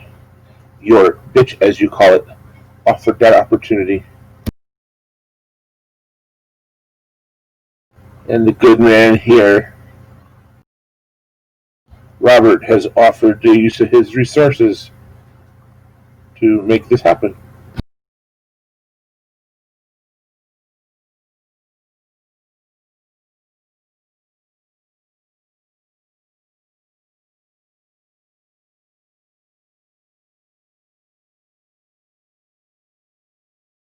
Alright. So when are we doing it?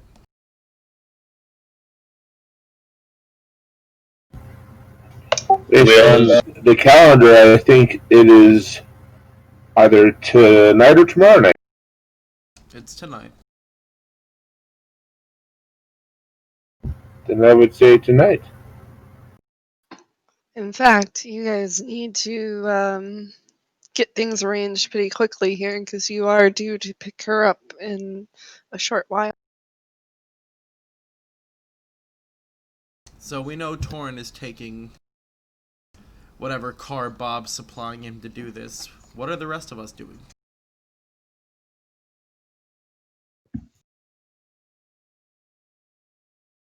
So Torin has to go to a different place than us at first. We have to go to the zoo to pick up the lady.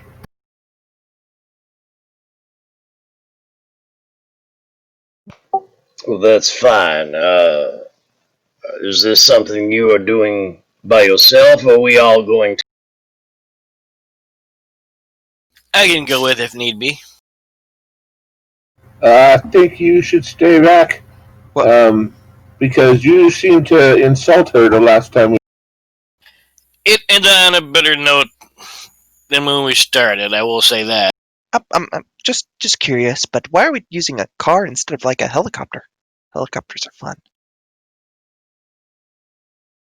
That would draw a bit too much attention, wouldn't that? Why would it? The vehicle in question is armored, plated, and outfitted with, what did you call them, sir? Amenities in case we got caught out after dawn? Oh, we would be quite safe in there.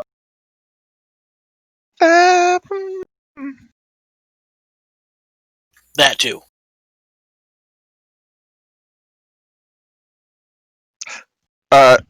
As a note, I would like to start ordering those for myself. What? Cars that have amenities for after dawn. That seems like a good idea to have. Oh, the stretch limo Humvee that we're going to be riding in? No, not stretch limo Humvees. Just vehicles that can do that. In general. Well, I do know that the meeting is supposed to be at 11 p.m. this evening in Skokie, and we have an established place. So I would recommend, sir, that you accompany in your vehicle, because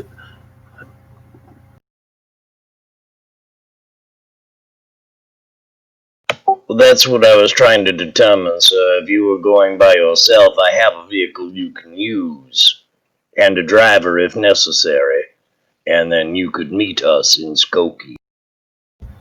perhaps that would be the best way to do it. The other two that were with me near the zoo have issues with the lady. It would be best probably not to set up anything antagonistic at the beginning of the evening. Does that mean we'll be taking the helicopter?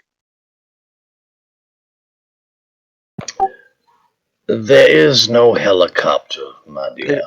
There really should be. You never know when you need a good chopping blade. All the more reason there is no helicopter, my dear. We're driving.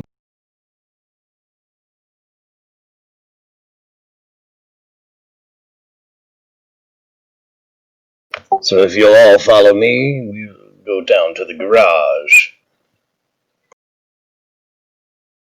How about a jet plane?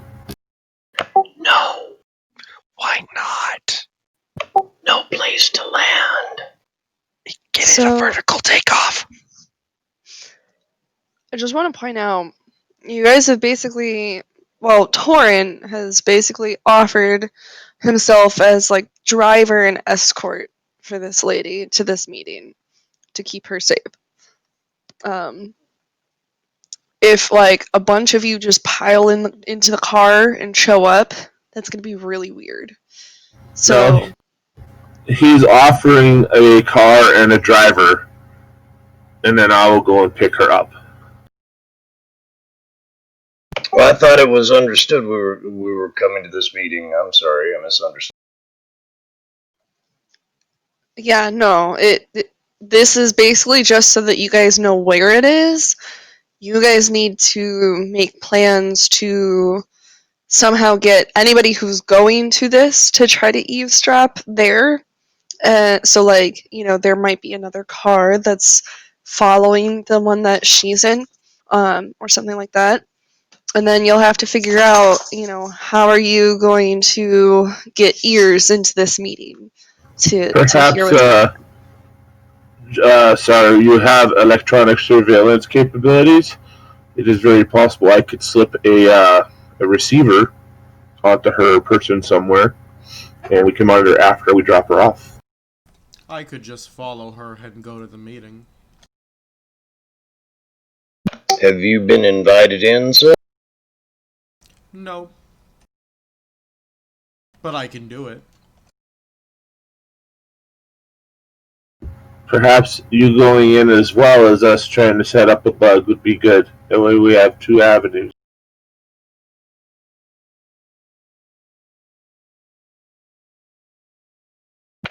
Yes, I have a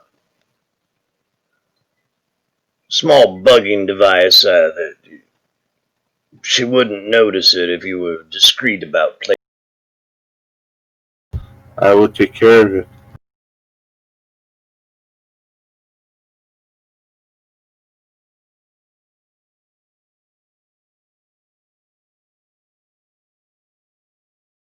Renfield, you know what I'm referring to. Go get.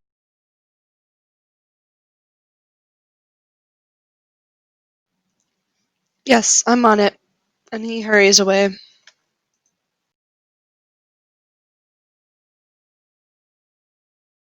And I do believe that if you have the capability of not activating it until after she has gone through the entrance of wherever we're dropping her, that way if there's a bug sweep, it doesn't register.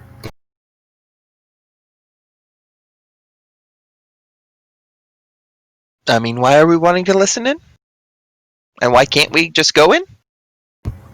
So, ma'am, we're researching into the causes of the riots that have been happening throughout the city that are starting to draw attention to our kind in a negative fashion. Okay. And who's she meeting?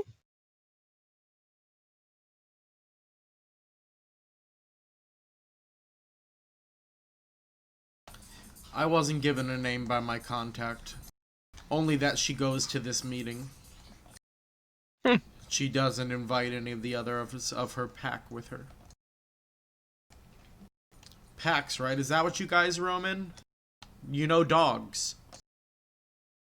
I'm looking at Cappy. Well, Wouldn't it be- supposing that Emma's doing in packs, yes. Wouldn't that mean that the place that they live is a kennel? No. No, they live in the zoo. So a kennel. We live in the most packs will live in the woods. Some in the zoos because they were caught, yes. But I mean, when you walk around on the streets, aren't you in the ultimate zoo? Confined by society's bars? I can go into the woods whenever I want. I mean, I can go in the woods whenever I want to. Doesn't mean that, things don't confine you. So, Actually, more likely to confine you. All those trees.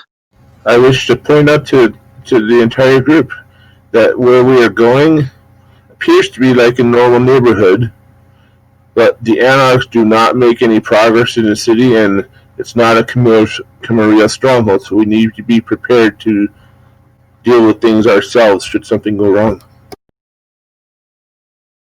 Sounds boring. A new feeding ground.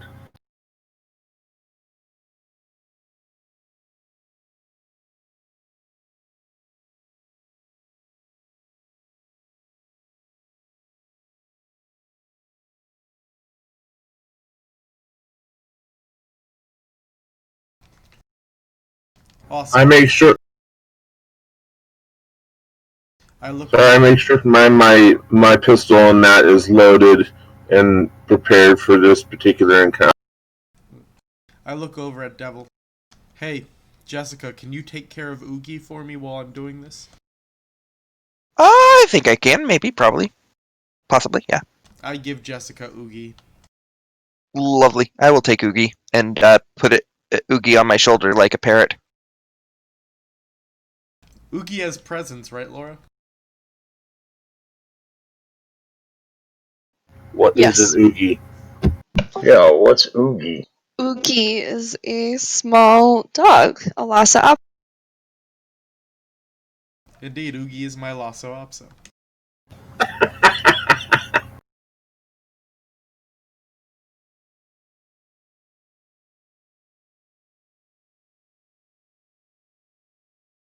You do know that's not a dog, actually. That's just a walking floor mop. But as he sits upon Jessica's shoulder, he just seems incredibly, incredibly cute. Like, supernaturally cute.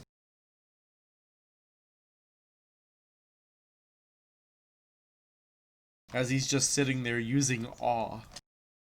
Aww.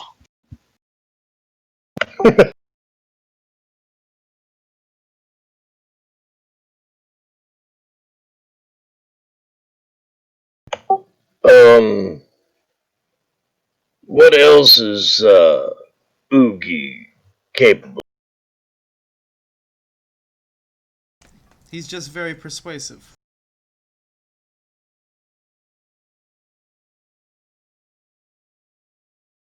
What a convenient thing! I am too! Is he very observant? As observant as a puppy can be. Oh, it's a puppy. Yep. How else would I put it on my shoulder? It's a Lhasa Apso. Well, there is that. But Oogie is indeed a puppy. When I ghouled him, I think he was only like 6 months old, right? Yeah. So he's gonna be stuck at 6 months old for a while.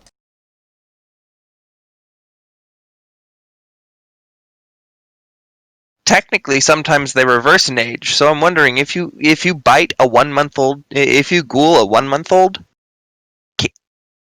can it revert into something very unpleasant? That's a good question. But I mean, the last vampire I had heard that had done anything like that embraced a baby. And had them, like, I think it was a Zamisi, so they had them, like, attached to, like... To a yo-yo. Yeah, a yo-yo, so you fling it out, it bites and stuff. Cause It was his weapon, yeah. Yeah. Oh my god. I really need Clan Zamisi to be in this. No, what I was attempting to get at, sir, is could Oogie be used instead of an electronic bugging device if we gave Oogie to this woman for the evening? Oh god, no. Look how much presents he's giving off.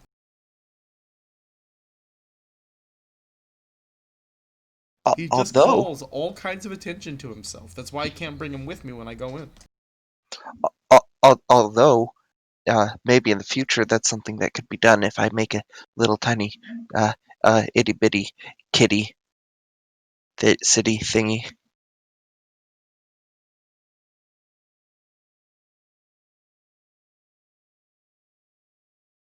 I know that didn't make any sense, but don't worry, it will.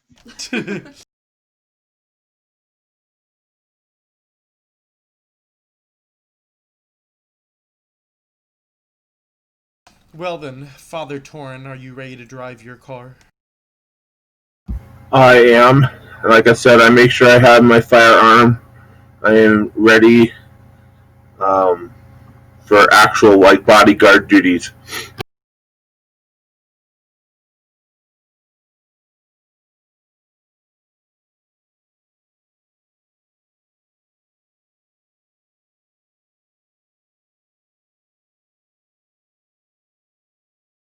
And I do have a dot in drive, so I assume I can do basic driving. Yes. Yeah, we had You could- already researched that. You don't need any dots to actually just be able to drive, but to drive well, you need. Okay, so I'm better than the average driver. Cool. Actually, one dot I believe is a licensed driver, but unlicensed you can still drive. You're just not as good.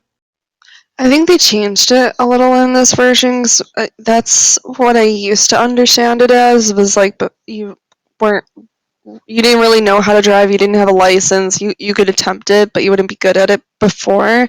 But now they've basically changed it so that taking points in drive just gives you the ability to either drive better, like under like high stress situations, like in like a car chase or something, or like adverse weather, or it gives you like special types of drive abilities, like a motorcycle or like a semi truck or something like that.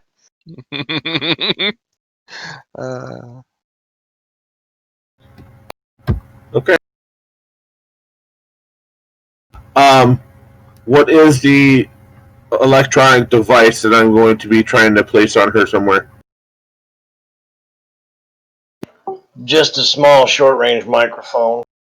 You can leave it off. And are you going into the meeting with her? As of this time, I am not invited. I only offered my services to get her to the site. And I imagine she will have me wait to take her back.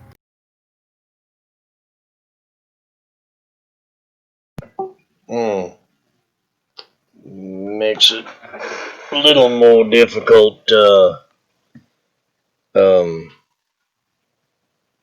as to how to turn.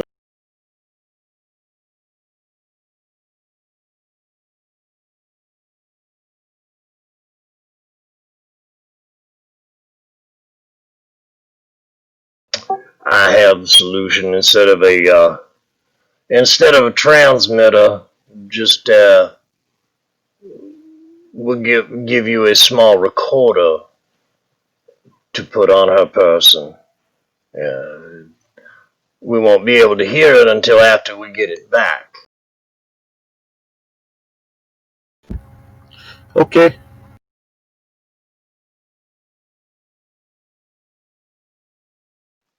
Don't you guys have somebody who told you they're planning on being on the inside?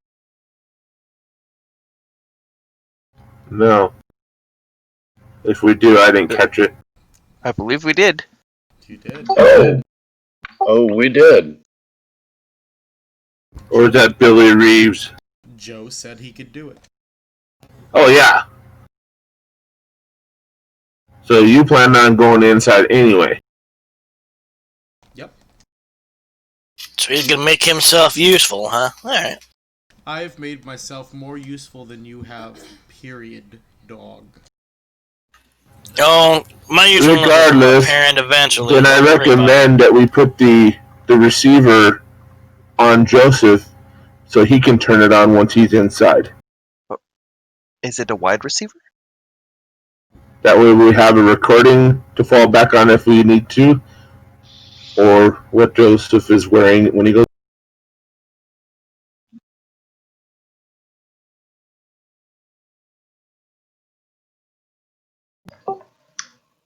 Yes, I believe that would be best. Joseph, sir. This is, and he hands him the first device he was going to give him, the transmitter. and says, "This is how you turn it on if you wish to, if you have the opportunity to place it upon her person. In case there's meetings, if there's multiple meetings, you could be in one while she's in another room, and we would still hear everything." Ooh, can I go with them? That might be fun. No, Why not? no. Why not? Could be enjoyable. Yes, and I've seen the results of your enjoyment. No.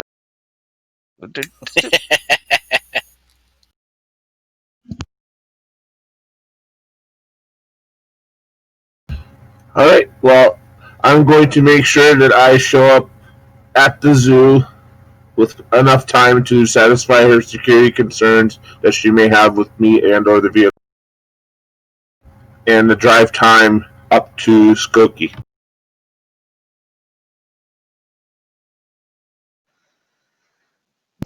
And since we're not actually going into the meeting, I'm going to change instead of the uh, stretch limo Humvee.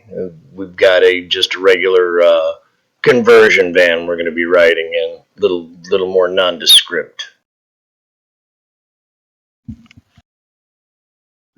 That seems like a good plan. Can I ride on top?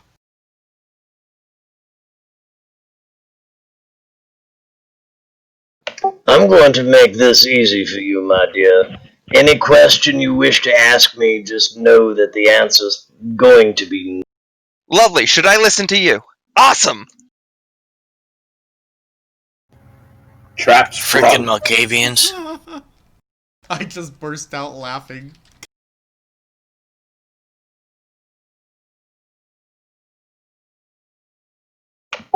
How did I get myself into this? That is a good question. You were bored.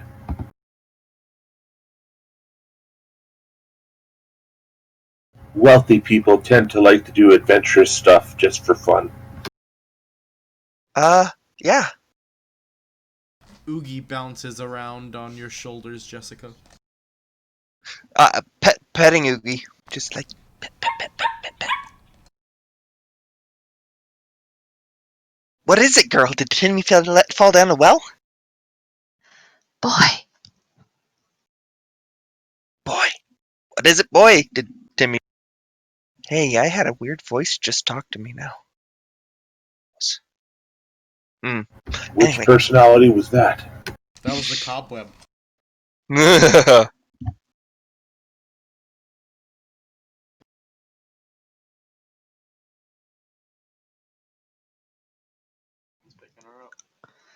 So, Torn, you arrive near Lincoln Park Zoo at the place that she designated.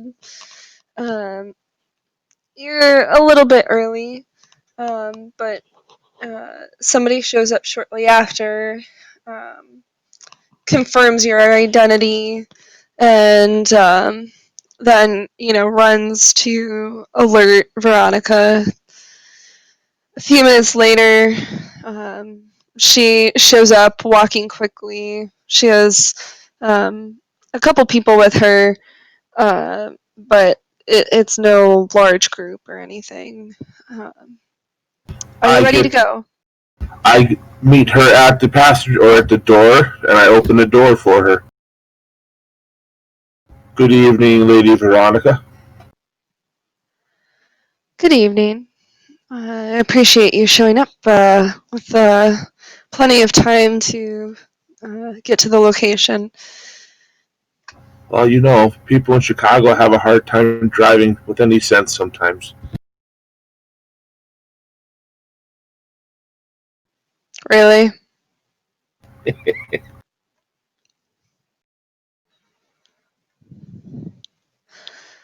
I'm gonna have to kill your character.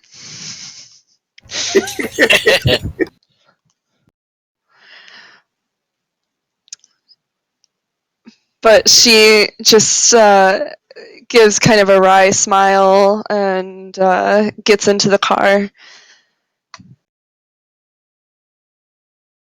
And do others get in with her?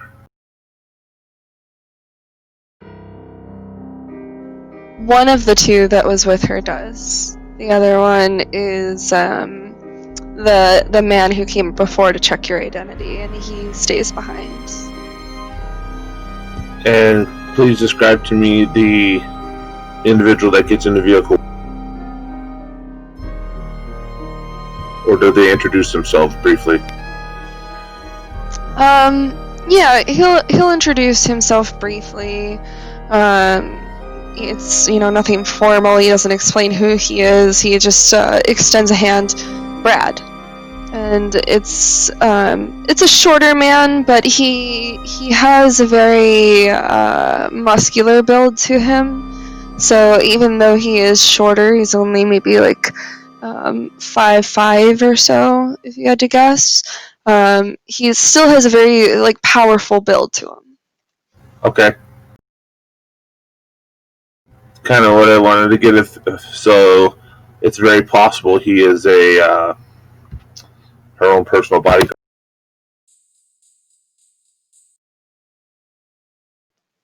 It's possible, but can't really tell. He doesn't really have anything on him that would indicate that he's a bodyguard or exactly what his purpose is with her, and it isn't explained to you.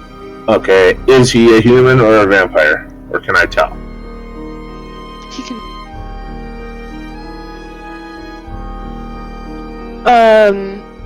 Do you have Auspex? Do I have what? Auspex. It's a discipline. I'm guessing you probably don't, but I'm double. No, it's not one of mine. Okay, then no, you cannot tell. Okay, thank you.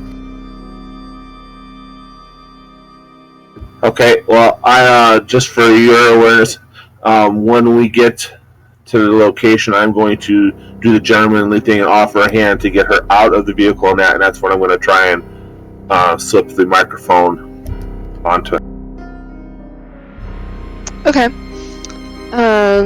So you get in the car, you start driving up towards Skokie. You've been given the address. There's nothing crazy going on, so you don't need to roll anything to make it up there successfully. However, the van is following him, correct? Because he didn't have the exact address previously. Well, hopefully they're smart to follow in a way that's not going to draw attention. Yeah, who's driving the van? I will! No. See, and then that is why I will. So, please tell me it's not a van like the one from Back to the Future, that has an Arab sticking out of it with a rocket launcher. No, it's one of those windowless ones that says we have candy and puppies. I should get a rocket launcher. Does the lady prefer to have the window divided, the cab window up to where I can't hear what's going on, or no? I don't put it up unless I'm asked. They don't ask for it, but they aren't really talking about anything of any consequence. They're talking about, the Game of Thrones last episode, and Okay. the guy kind of liked it. She was just really annoyed by it, so they're kind of going back and forth. That kind of. Okay. That's what I wanted to know, if there was anything of significance.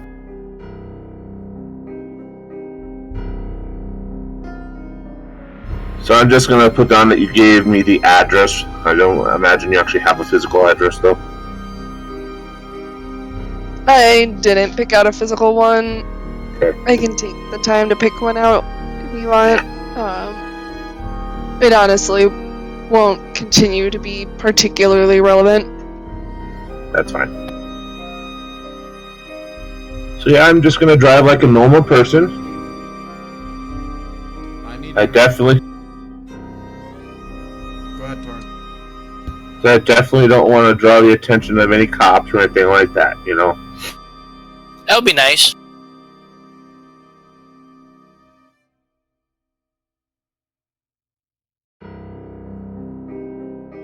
So are you guys letting Jessica drive them? Because I will have her roll. Would Mike kind of be able to get in the car, or does he get to follow behind somewhere? No. Okay, just leave him behind. See, this is why you get the trick to actually get to ignore him based on his own words.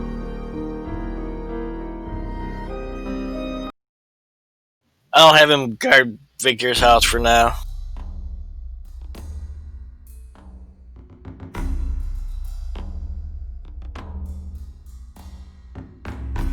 No, Victor has a driver.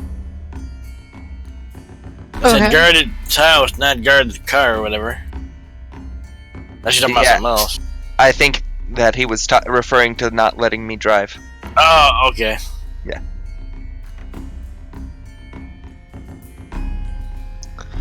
Okay. Well, we'll just have you roll, Bob, then, since you're a driver. Since I'm not the one driving, I will immediately connect to the cobweb to see what's going on there again. And, pull out the computer, open it up, adjust a few knobs, press buttons going beep boop, beep boop, beep boop, beep boop, beep boop. In the most annoying way possible. What is the cobweb?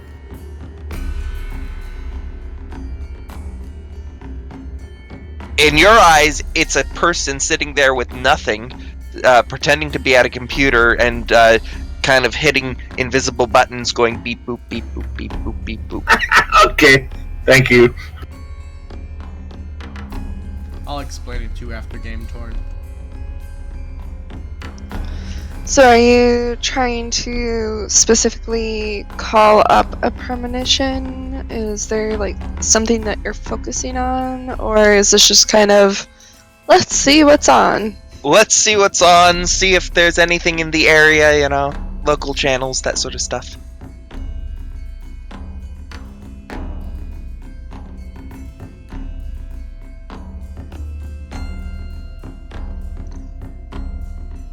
So, you're messing with the knobs and beep booping and everything else, and the screen keeps kind of flickering, just random people popping up. At first it's just the people in the car or the van with you, and you keep adjusting and beep booping everything else, and eventually it flickers but then actually stays, and you realize that you're looking, it's like a zoo of some sort, and you see a couple people talking, and you start to listen in. You turn the volume up a little bit so that you can hear a little bit better, and it's kind of coming in and out. It's like you can't get like a clear connection exactly, but you hear orders. The eldest, send a message. Veronica. And then it flickers away. Huh. Interesting. The eldest send messages. Yeah.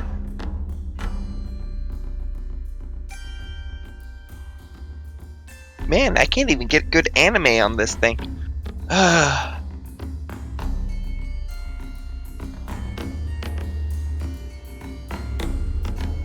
As you say that, a Korean drama pops up on screen.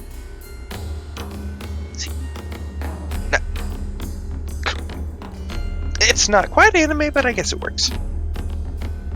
It's actually pretty good. Start to get kind of into it. No, don't go in there alone. Everybody does this. Why? Because it's in the script. Do you see it too? Oh, it must be just in your mind. I'm sorry, I thought it was actually TV that you were watching. Cappy, what are you doing? Because I thought you were guarding the house. And No, you didn't the wanna dog go in is. the van. Are you in the van? What are you doing? I'm in the van, but they had to handle the dog behind because Becky wouldn't let him come. Okay. I thought there was an actual TV in the van. That's why I made that comment I did. As we explained a minute ago, it looks as if Jessica's just sitting there. She is acting as if there's some sort of really weird computer that has like knobs and beep boop, buttons everywhere. But there is nothing there. She is just like, she's acting as if she's on a computer. Like you'll see her sometimes type as if there's a keyboard, or like, move her hand as if she's using a mouse, but there's nothing there. You don't hear anything except for Jessica's reactions to things. Also her saying beep boop beep boop. Okay, and I just kind of watching Yes. curiously going, the fuck is she doing?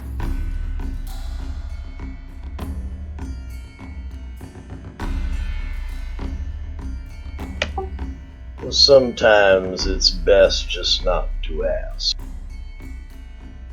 Yeah, you're probably right. Watch out for the pothole.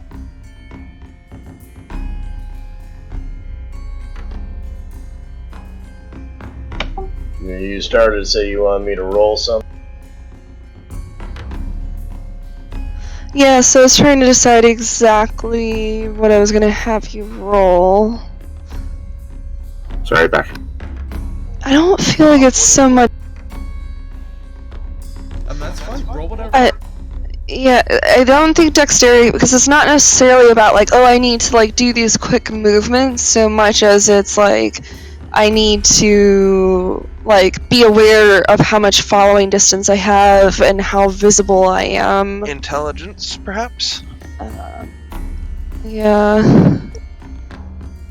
Yeah, that's probably better than wits. Yeah, so probably I'd say like an intelligence and drive. But Bob isn't driving. His drivers. Yeah. So Bob, is your driver, like, is your staff typically, mortal or ghouls or what? Do you have retainers? You can only have a certain number of ghouls. Well, the low level staff that I don't deal with, like the maids or whatever, they're mortal. But like my butler, the ones I deal directly with would be like ghouls. Like my butler and my. You can only Yeah, have but a you have number. the abilities for that. Yeah, you can only have a number of ghouls equal to your blood potence. I think we can safely assume this guy's probably immortal then, from what you're saying. Right.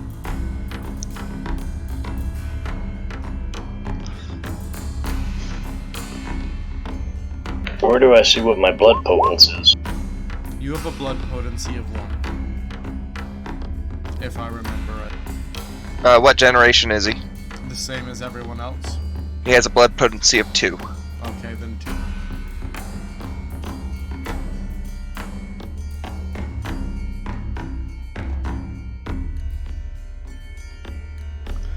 So I'm afraid your driver just can't quite keep up. You're about halfway there, and he ends up realizing that he's like way too obvious, and then drops pretty far back, trying to make himself less conspicuous, but loses track of exactly where they are. This isn't going to do. I start texting Torin. We need a location. This guy, he's lost you.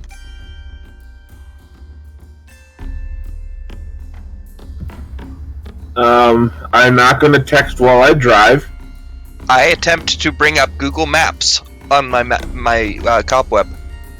And my I like technology, do I have with 2 dots in technology, am I capable of doing anything texting?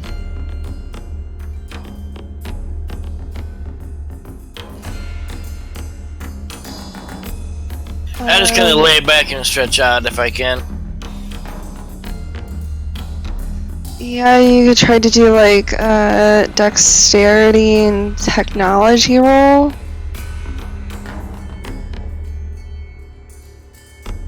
So how do I do both at once? Click your technology, and when it asks you what attribute, choose dexterity.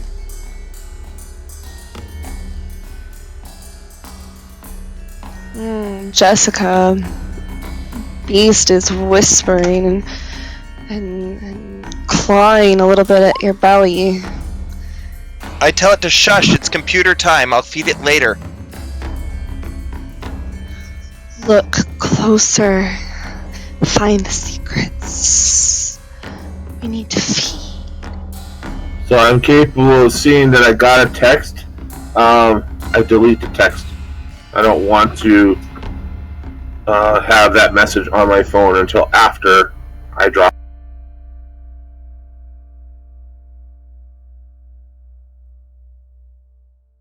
Again, food will happen when food happens. I'm not going to sit here and abandon everything just because, ooh, anime. Actual anime!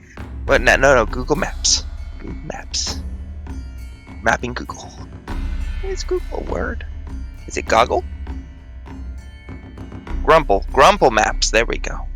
I just shake my Actual head, stuff. listen to him ramble on about Grumble Maps and Google Maps and stuff. Grumble Maps, better than Google Maps. It's, it's got insanity to it, and you can grumble afterwards.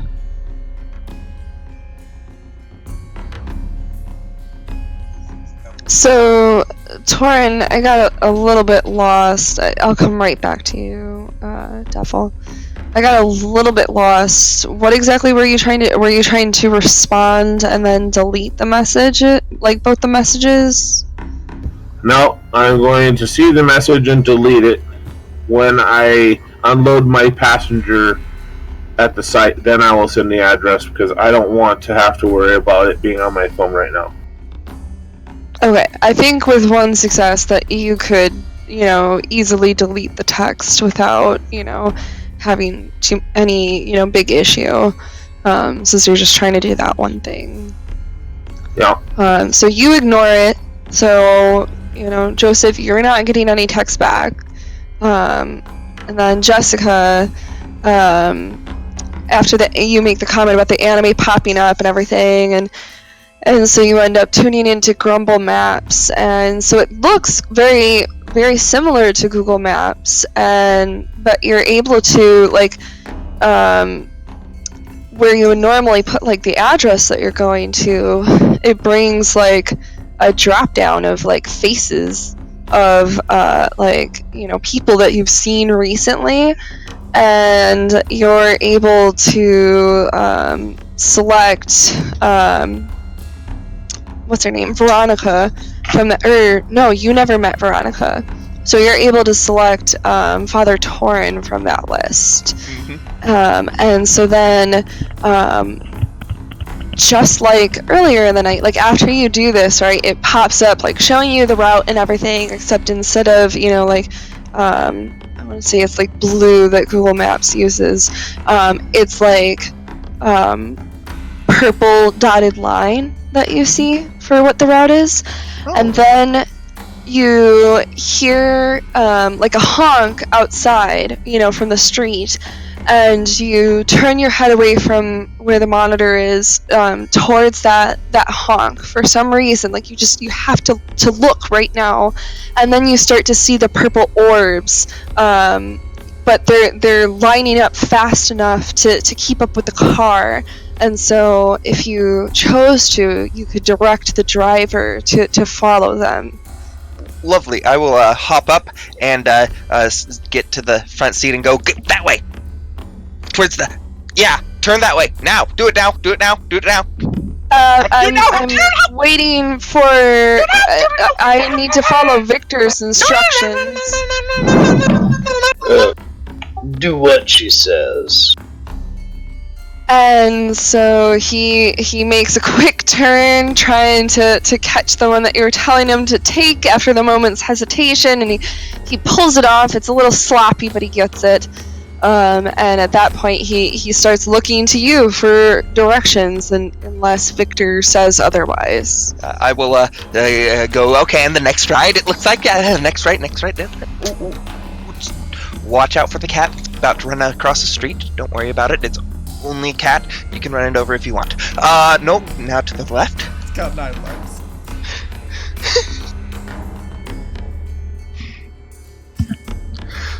But yes, I will just continue to maniacally give directions and predictions and that sort of stuff as to the driving. I will even say, you have reached your destination. Your final destination. If you were just so useful, I'd say get rid of him. That rambling is annoying as hell. You're only annoyed. Jessica's a she. Or you're only annoyed because she's not barking and yipping and growling to give directions. I probably understand her better. I know, that's why you're so frustrated. You wish you could do half the stuff I could do. I can do half the stuff you can do, but I don't Not feel you! like actual. What? Whoa. Okay. Not you! Focus on getting us there!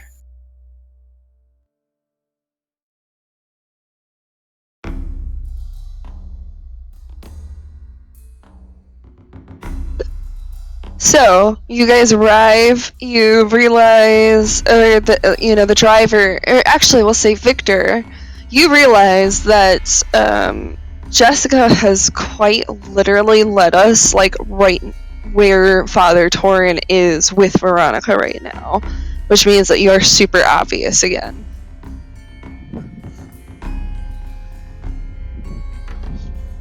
Noticing this though, I am going to open the side door not facing where they are. I am going to hop out and I'm going to rouse the blood for unseen presence.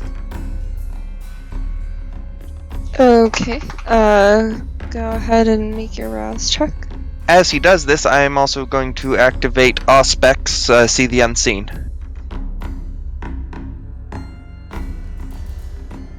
I don't think that has a rouse check, does it? Nope. No res check, it's level 1 power. Right.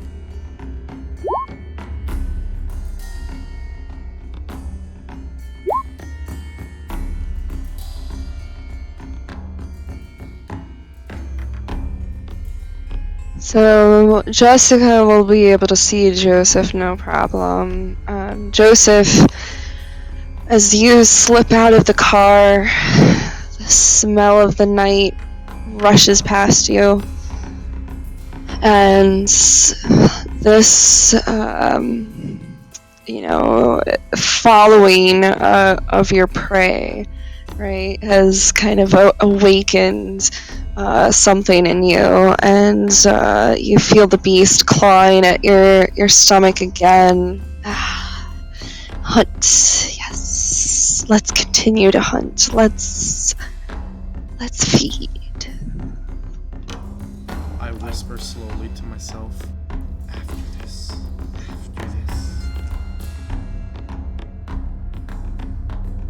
I think you meant you whisper softly, not slowly.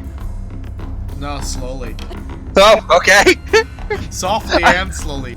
I was just going, after this. Exactly. Or, after this. It is... Yes.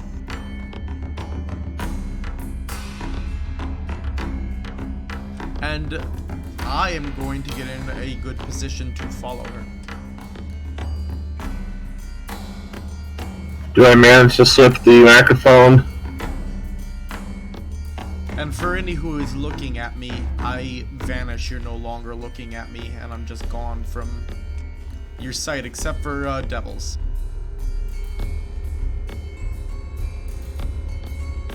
So, Torin, if you want to try to slip the microphone onto her, I'd say you'd need to do a Dex and Stealth or Subterfuge. I think either one could be reasonable.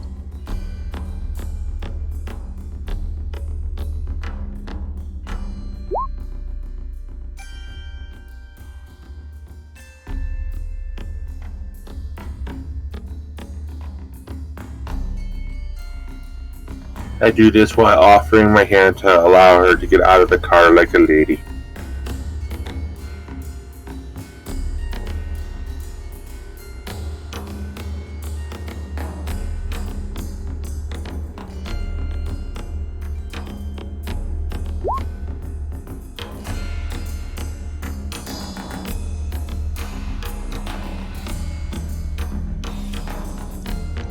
So how are you trying to slip it onto her? Like, were you trying to like put it in a pocket or something? Yeah. So as you go to do it, she actually catches, out of the corner of her eye that your hand is moving towards her pocket. Excuse you, what are you doing? It is as a gentleman. You take the hand and you take the small of the back to help you up onto the curb. My apologies for being too forward.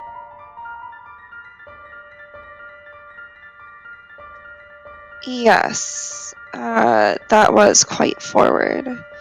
And she goes to move a little bit away from you. Well, I missed my opportunity, so... Sorry, it was a contested roll and she managed to win against you. No, that's fine. That's why we have Joseph in there as well. Though Father Torn has doubts at how valuable that'll be. Just throw it at her.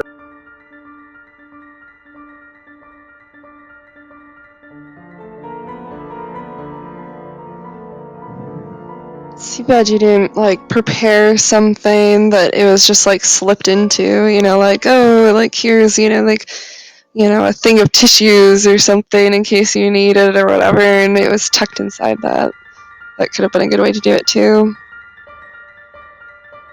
Or, not just trying to slip it in, but actually causing a bump and run, basically.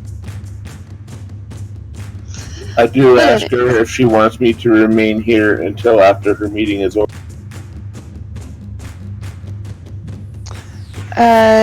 Yes, I don't think it should be too long. I'm anticipating perhaps an hour and a half to 2 hours.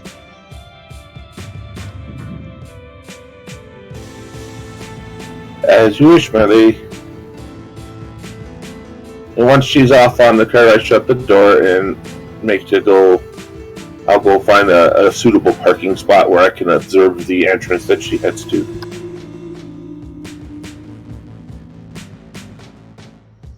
And I do pay attention to other people that may or may not be around the area, that if I think that they pay too much attention to her, that I watch them.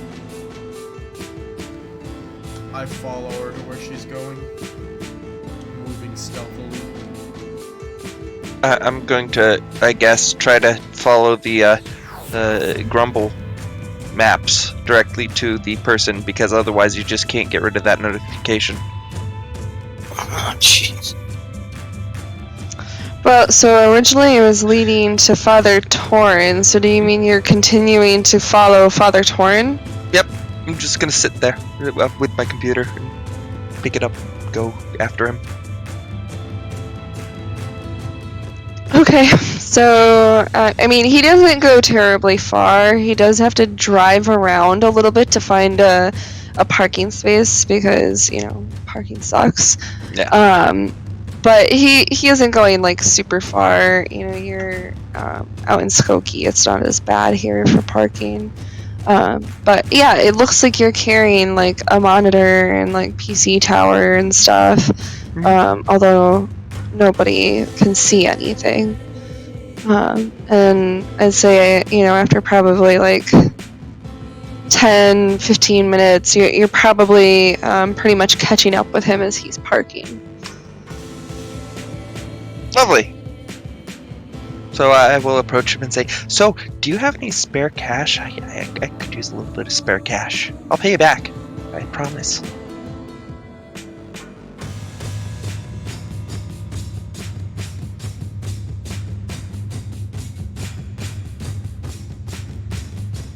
Torrin, she's talking to you.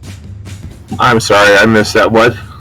Do you have any spare cash? I really need to like get gas or something to eat, and I could really use some spare cash. I'll pay you back, I promise.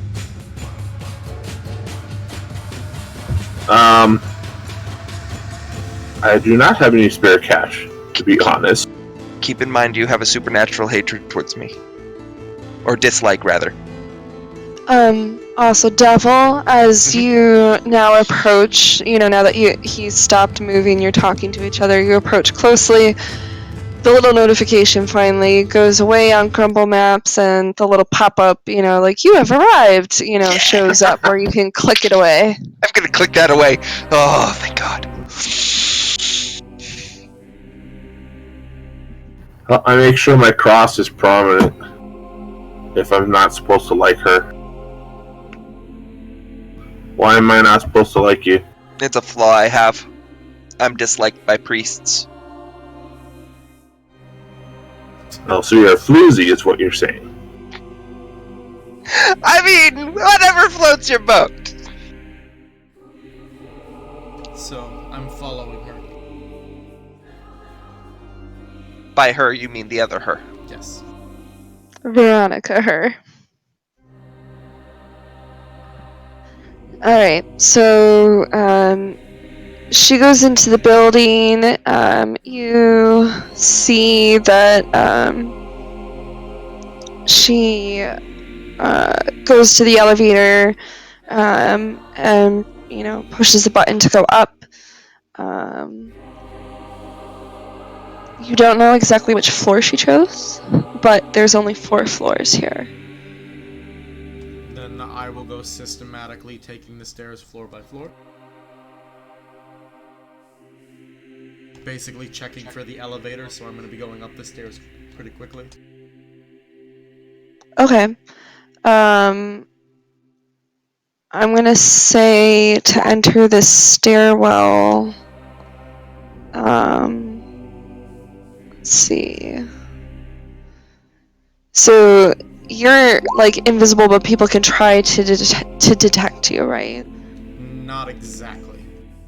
Like if you do so like if you opened a door and somebody was nearby, they could roll something to see whether they detect you. Yeah.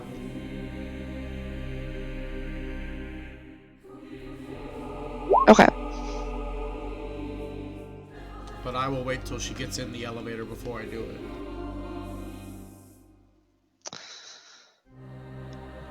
Okay. Then you can probably, if you're waiting for a good moment, to try to slip in undetected, you can probably manage to do that. The stairway is empty. I mean, people are using the elevator. Why take the stairs if you have the option to go up with the elevator?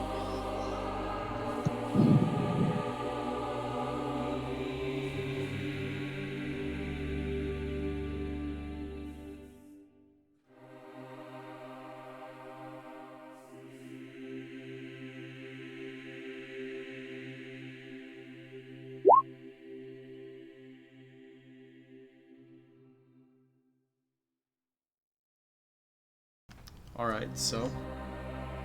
Like I said, I'm trying to find the floor she's on. Well, you get pretty lucky. You get up to the 2nd floor and you see that she's, exited the elevator and is turned slightly, or has gone slightly down the hallway away from the part where the stairwell opens up into. So she's moving away from you. As she's moving away and turned away, that's when I'll make my way into the actual floor. Keeping my obfuscate up.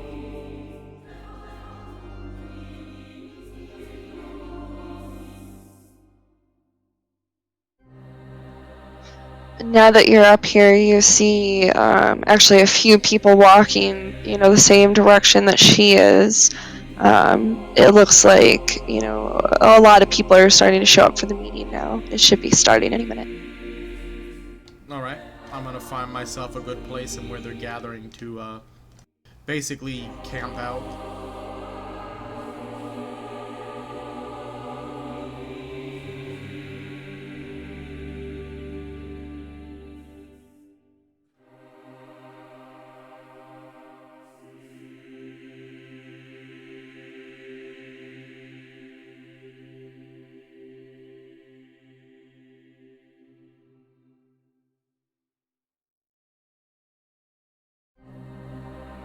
So what's the room like?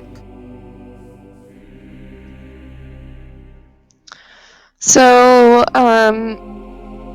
it's nothing spectacular, right? It's not like dripping with wealth or anything, crazy. It actually just seems like a pretty standard, conference room type setup. But it's pretty large. Like, you estimate that probably like 20, 30 people could probably fit in here. There's probably about a dozen inside right now. You you don't know exactly how many are planning to show up, so you're going to have to be really careful if you are going to try to be in this room.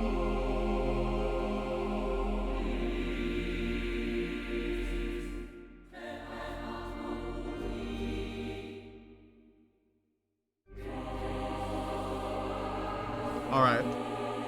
Is there a table in this room? Well, I mean, yeah, it's like a conference room, so there's like the big table, that everybody can gather at, together. There's also another small table at the back, because, the people that prepare this didn't know it was for vampires. They have, some like light refreshments and snacks, set up on like a table at the end of the room as well. Alright. So the table where like they'd be sitting down to meet, is there like a lip or anything underneath it?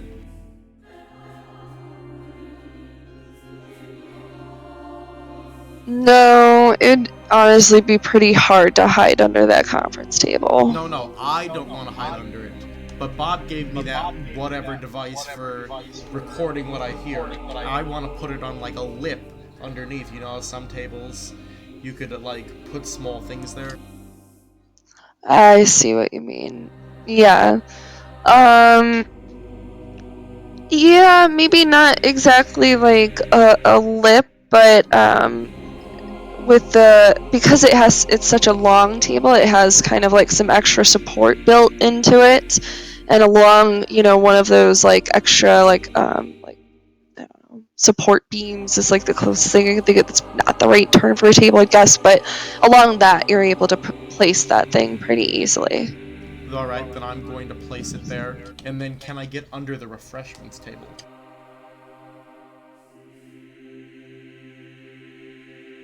Yeah, I mean, you're gonna have to kind of curl up tight. It's not like the hugest table, so you're not gonna like be sprawled out comfortably, but you can get under it, and you'd be pretty inconspicuous. Then that is where I'm going to be. I'm gonna curl up into a ball, because screw comfort, I'm a vampire anyways. And hold up my unseen presence underneath the refreshments table. Okay, so the thing that you placed, was that like a transmitter where like they'll be able to hear it out there, or is it just a recording device? I think. Ask Bob. I had the recording device. Joseph had the transmitter.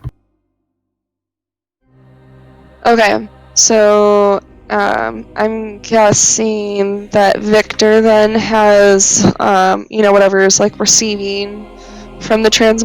Correct.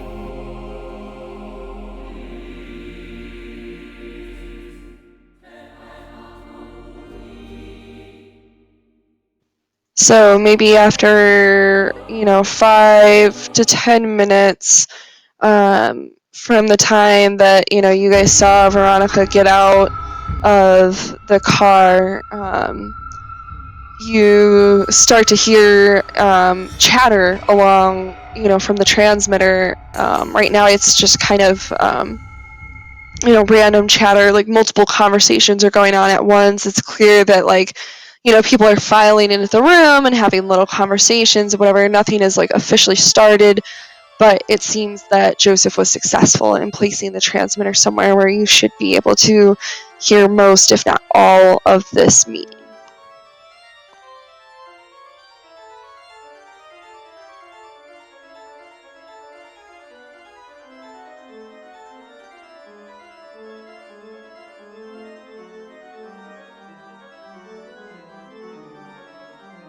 You guys there? Yes. Yes. Yeah. Here. I would quite enjoy listening in, except I'm busy with Torin and being crazy.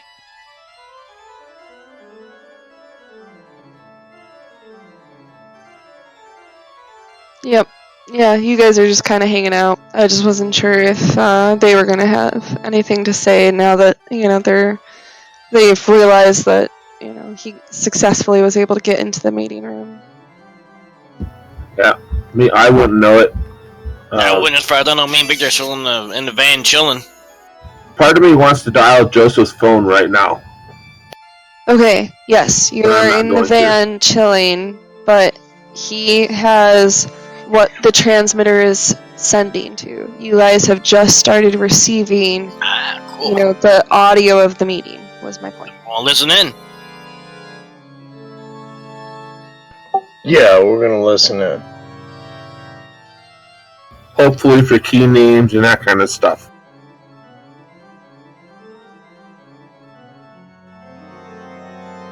So, after a few more minutes, a few bigger clumps of people show up. It's clear, that the meeting's about to start. So after a couple minutes, you hear Veronica's voice suddenly start to pipe up. Okay, all right, let's start to bring this together. Let's get things started.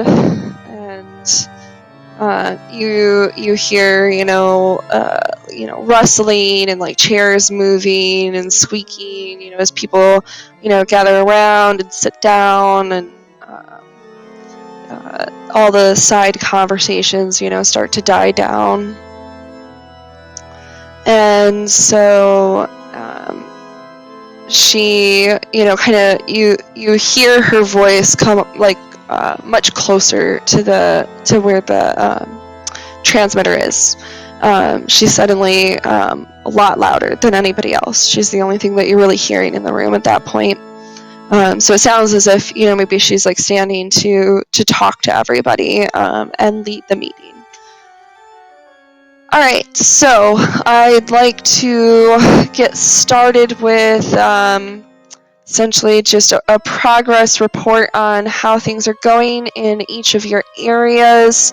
I'm not looking for every detail at this point. I just want, highlights, anything that needs to be addressed, or if things are complete in your area and you're looking for your next assignment. And so it starts to go around the room. Let's see, who would have been there at that time? Ryan. Or Joseph, I should say. At one point, you hear, one of the first people to, go through and give their status report is Caleb. Caleb Thornton. So you may remember that was the person that you originally met with when you first started to look into the so-called riots from the Anarchs.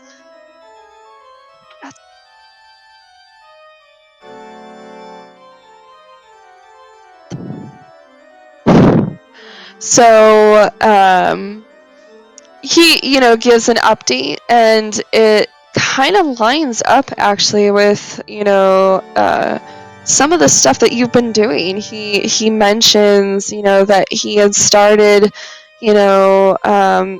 some fights and looted a couple stores in like the Pilsen area, but the Camarilla had to show up and get involved. Or at least, maybe it's the Camarilla, but, one of the guys didn't, he was like an anarch or something. It was kind of weird. But, the Camarilla is kind of poking around just like we expected. And so it moves along, kind of in a similar fashion. Everybody seems to be reporting up to Veronica with kind of similar reports of, like, I have, started some sort of fights, some sort of violence. Some have have been working towards building up like drug activities in their area, or there's some that are kind of like pitting gangs against each other, and they talk about setting things up to look as if either the Camarilla is inciting things, or as if it's like Anarchs are attempting to cause trouble that the Camarilla is going to have to react to, almost as if they're trying to bait them.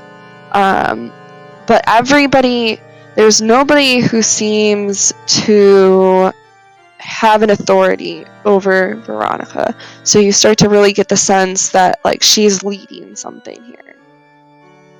So it goes around the room. You don't know any of the other names. You haven't heard them before, but they all seem to be responsible for like various regions, either within Chicago or even sometimes out in the suburbs. And so then, after everything kind of goes through, she addresses, each of their concerns. They talk about, various details to the plan. And so then she kind of sums it all up. She's like, okay, looks like everything's kind of going as we expected, outside of, a few little hiccups here. So that's all well and good. I do have a couple announcements. We continue to get fairly regular word from the eldest. We have come to the understanding that he's rather displeased with the fact that Anita has gained as much influence as she has among the Anarchs. So that's something that we're going to have to keep an eye on. We're going to have to look for ways that we can start to undermine that a little bit.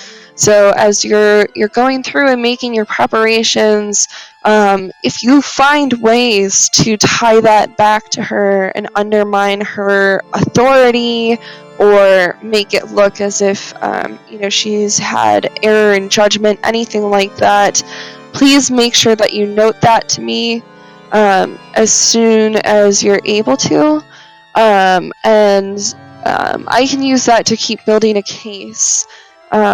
We've got to make sure that the Camarilla isn't getting too much of a hand in what we're doing here.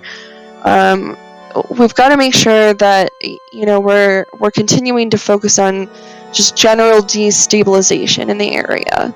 And if anybody gets a little bit too much of an upper hand, that's not going to work. If they're working together, we're not going to be able to get our foot in the door. We have to make sure that that is our primary focus. They need to be at each other's throats at all times. None of this friendship bullshit.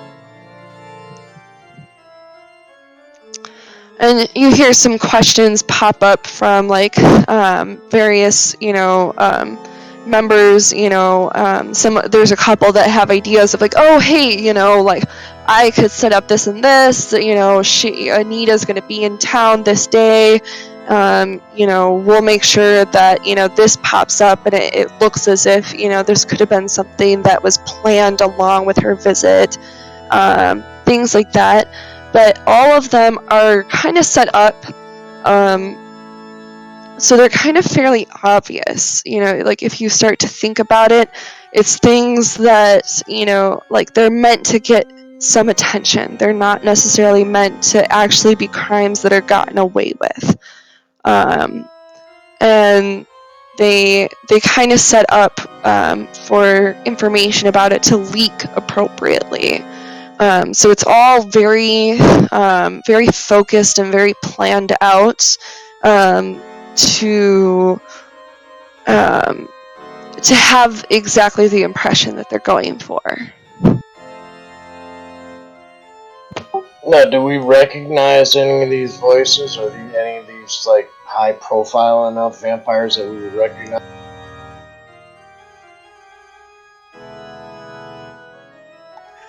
So probably not most of you.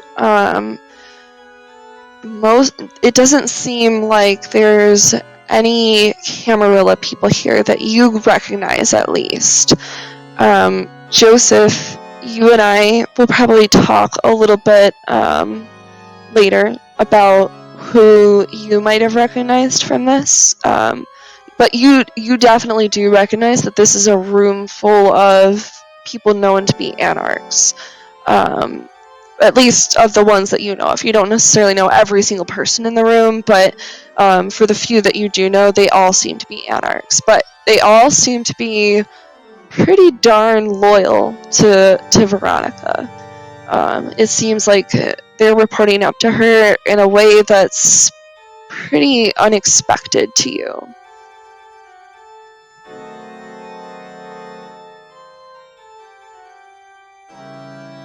Okay.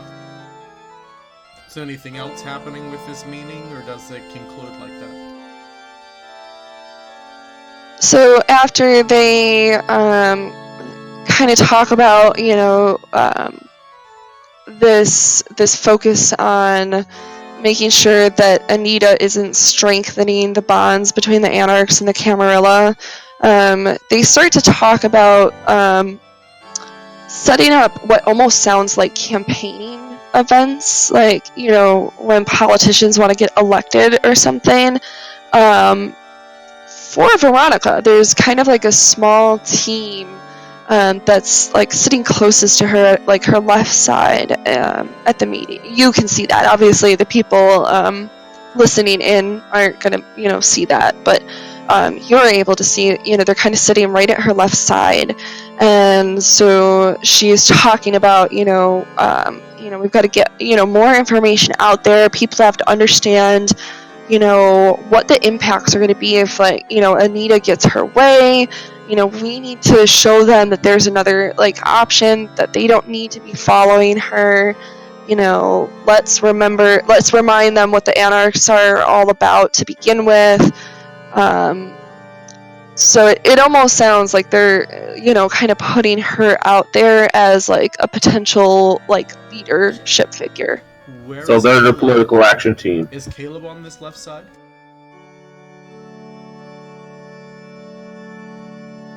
That's a very perceptive question. Yes, he is. He is sitting close to her.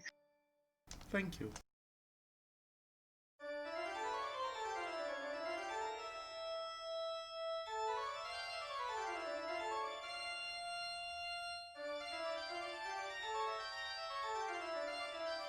So, one more thing before we kind of conclude this meeting. Ryan, or Joseph, I'd like for you to roll, let me think.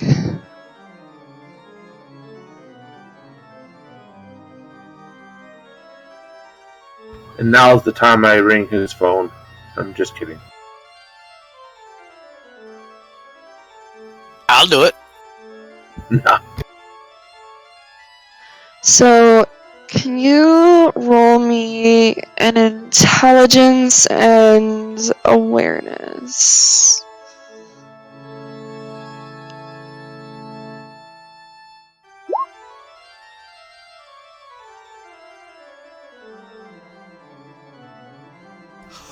Oh my. What does that mean? Is that a bestial failure? Yeah. Yeah, it is. Oh, you are fucked. Not exactly a failure, right? You should have you still got 2 earlier. successes. Oh, wait, do I have 2 successes? You have what? Well, yeah, it You says have I what? 2 successes. Yeah, you have one okay. success. So I think it's just that it's like a bestial success because you got a 1 on your hunger die. I forget exactly. Hold on, let me.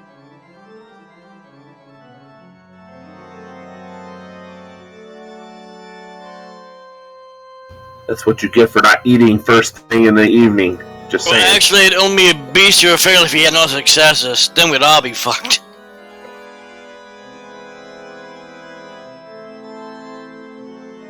I don't understand. What is that, the beast thing? I believe something special happens if you roll a 1 on one of your hunger dice. I'm checking right now. If you're the beast with fairly no successes, basically the beast takes over, and if anybody's nearby, they're fucked. Not necessarily. I mean, if it happens to me, yes. Yeah, that's what I said, if anybody's nearby when this happens. Be a vampire, human, if you get that person frenzies, somebody's getting the shit kicked out of them or killed. Basically. No, not Not necessarily. There could be a I'm getting the fuck out of here, or Oh, Or yeah. a derangement. mm-hmm. Yeah, that's true. Join me. Okay, I see what it's doing. So basically what it's saying is that if you fail this check, it's a bestial failure. So nothing different happens unless you fail. Gotcha. But I'm gonna say that you succeeded at this. So as you look at Veronica Joseph, you realize that she looks a little bit different than before. You can't totally place your finger on it, but it's almost as if her features have changed a little bit.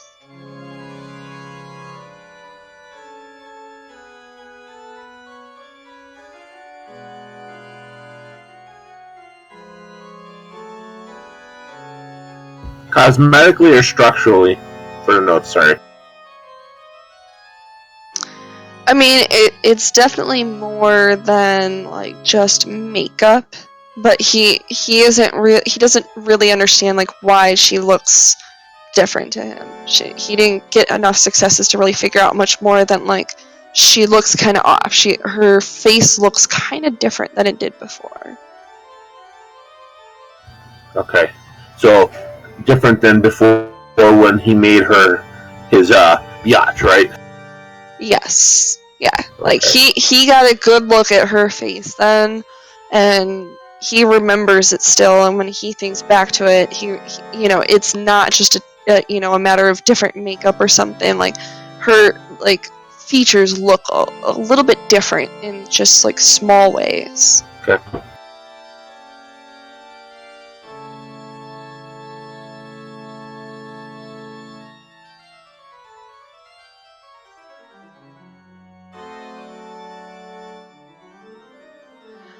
So they go on for a little bit, talking about, kind of getting the word out about Veronica, kind of rallying more people, behind her. She looks very pleased, Joseph. Things definitely seem to be going the way she wanted them to be. And so it kind of breaks out into smaller conversations. It seems as if maybe different regions are getting together to discuss their plans in a little more detail and coordinate things a little bit more. And then after maybe another 20 minutes or so of that discussion, people start to get up and make their goodbyes. It seems like things are pretty much wrapping up. And slowly, the room starts to empty as people make their way out. But Veronica looks like she's sticking around to see everybody off. She's not she's not leaving at the beginning. Alright. When does Caleb leave?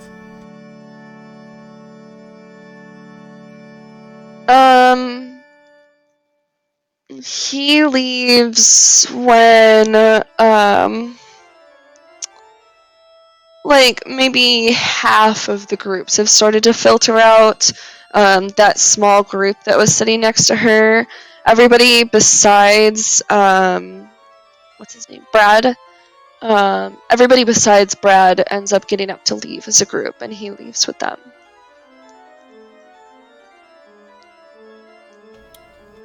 Okay. When they're leaving, am I able to manage to slip out to follow Caleb or no?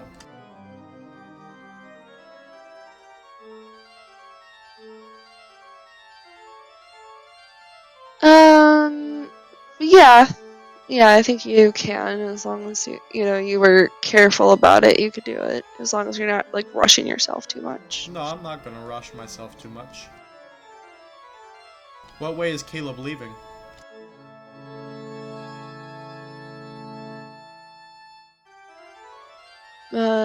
He's going out the door. We'll sit here. Make your life a little easier. He's going out the door that's closer to the refreshments table. Alright. So is he taking an elevator down? Is he...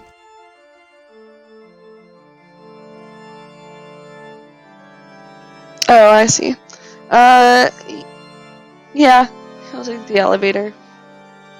But I mean, there's one bank of elevators. This isn't like a huge building, so there's one bank of elevators, the one that you were near before, that has the stairs, kind of just down the hallway from it. I'll take the stairs down. And I am going to follow Caleb. I would like to state that Jessica would not linger near the car and go back to the van at some point. If I see That's a good people idea. coming out of the building, I'm going to position the car back up front, so I'm ready to pick her up when she steps out. Does Caleb go past the cars? Yeah, he would. I mean, there's probably a car out there, or there is a car out there waiting for him. So Devil sees me then. Well, she's not with Father Torn, so it kind of depends. Like, if she's in, like, the windowless van, then she probably doesn't. If she's kind of just wandering out on the sidewalk, then maybe. Okay. Is Caleb driving himself? One of the other people in the group is driving, but yeah, they don't have, like, a driver. Okay, well, how many of that group get in there? There's 4 people in the car. I actually imagine I would be outside of the van. It's cramped in there, and there's not enough room for all my personality. Fine then, when I heard them over talking what they'd be doing next, what is Caleb going to be doing next?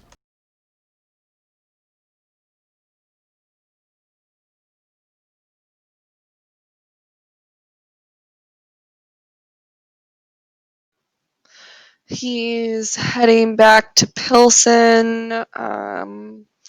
He's keeping things a little bit quiet for right now because you had just been out there investigating. But he will be kind of meeting with this group regularly to start, getting those kind of campaigning type events set up. And trying to kind of convince the people within his area that Anita's outreach to the Camarilla is a bad idea. Alright. Well, knowing he's going back to Pilsen, I don't need to follow him right now. I know where he's going. I believe you guys also exchanged numbers in that first scene. You were eventually supposed to get back to him, and you did not. I believe that Caleb does not understand how badly I go bump in the night. That might be true. I'm just saying. I do believe you have a way to contact him if you wanted to. But alright, I'm going to return to our molesty van.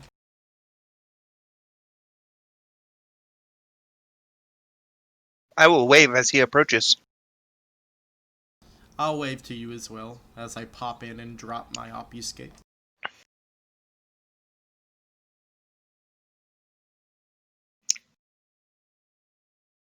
Ah, look, he's back. Yay. Remember that part where you said you did useful things, dog? I haven't seen you do a useful thing all night. Hey, you know what went in there? We were just sitting here listening to the meeting. That's keeping an eye on Victor. Yeah, because of me. To be fair, I doubt any of you saw me do useful things all night either. You do useful things all the time. Which is why I need your help doing another useful thing. Ooh, I like helping with useful things.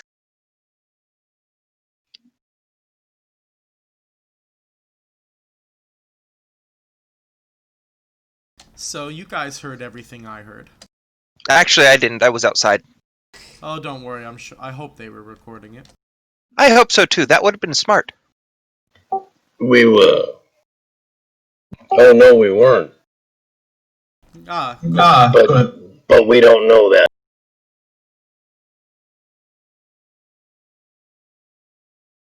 You might note if Father Torin thought to text you guys that he did not succeed.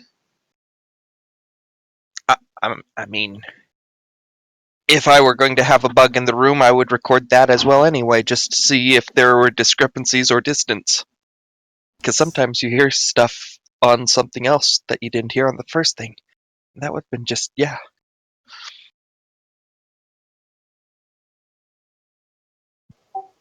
Yeah. Either way, as you can tell, they're attempting to drive a war. A nice little civil war. Ooh, I like wars that are civil. We don't want this war. It'll draw so much attention that it'll end badly all around. Then it's not very civil, is it? Not really, no. So why is it a civil war? Does anyone ever think about when they're naming these things?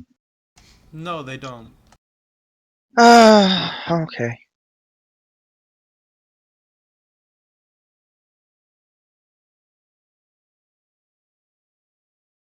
Either way, I recognized one of them from when I first started looking into this.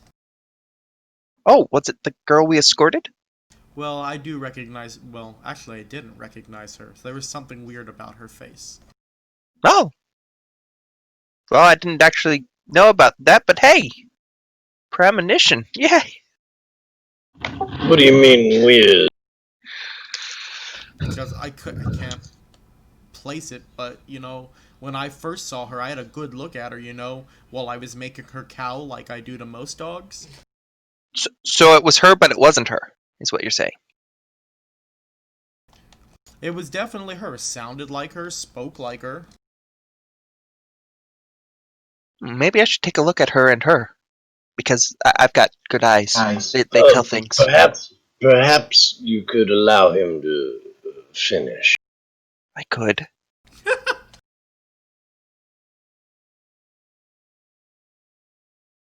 Either way, I don't trust this. She wants to definitely start... What's the word I'm looking for? She wants to start causing problems for some of the major anarchs who are playing right now. Which means she's not truly for anarch unity or advancing their causes. That doesn't sound like it. What the hell is her endgame, I wonder? To make Joseph her bitch. She wishes. Well, I have no problem if she does that. I would imagine that her endgame is to, you know, create strife between the two factions, making sure that the stuff never coalesces into agreements and peacefulness. And meanwhile, while everybody's, you know, chasing after shadows and tearing each other down, she and this group of hers just slides in and takes power. This person, the eldest, was displeased. Ooh, the eldest! I heard that. I heard that on the what is it? Use your word. I'm trying to use my word. The you crazy. It's kind of like Ubuntu, only different. And what did you hear about the eldest? People at a zoo were wanting to get a message to the eldest. Wait, so through your little thing, people at the zoo were trying to message the eldest? No. I heard them on my thing. I was trying to get Right. anime, and So they they were- communicated through your thing. or I just saw them. Sometimes works like that. Like, for the longest time, I was seeing us sitting in the van. It was crazy because I could see the monitor, and I could see the monitor inside the monitor, and I could see the monitor inside the monitor inside the monitor, and the monitor inside the monitor inside. You get the idea. I've got it. Hmm. This is very, very interesting. Because only your kind tap into that thing, right? Yeah. We know how to send messages. I mean, everybody has this kind of connection to it, but it's complicated. Everybody's a little crazy. It's fine. Don't worry about it. But yeah, only we can use it per se. But yeah, other people can appear in it. Is what I'm saying. So I can't be 100% certain if. But if they were using it to get a message, then yes, surely only my kind could do that. Interesting. We have a few angles to play with here. But I'd say the biggest angle is that I'm going to torture Caleb. Ooh. That sounds Go for it. interesting. Are you going to put him in a room with me?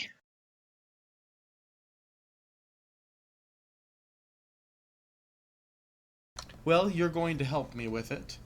Oh, okay. But when I first started looking into these problems, and I went into Pilsen, I met Caleb. Oh, was he lovely? Did he offer you biscuits? Well, like many others I've dealt with, he was my bitch. Ah, but not so much that he didn't tell you about this. Indeed, which is why we have to rectify that problem. Wait, if he's your bitch and she's your bitch, is he your bitch? I'm gonna point to Cappy. Yes. I will give him a dirty, or give her a dirty look.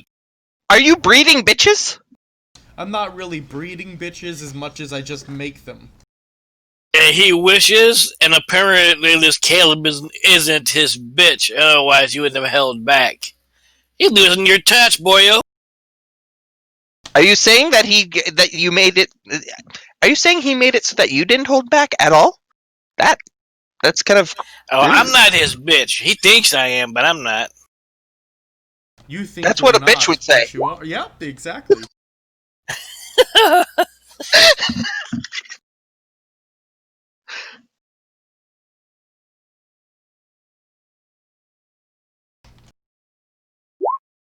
Don't worry. If you start being a good dog, I'll start bringing you treats.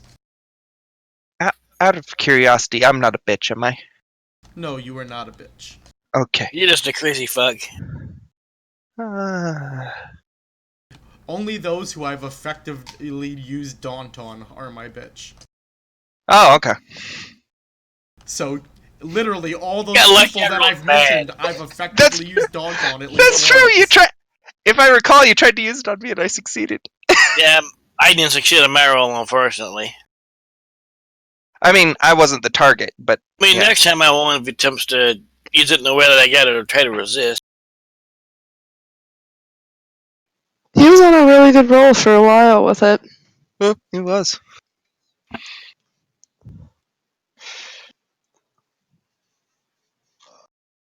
So yes, torture Caleb. Can we use feathers? Possibly.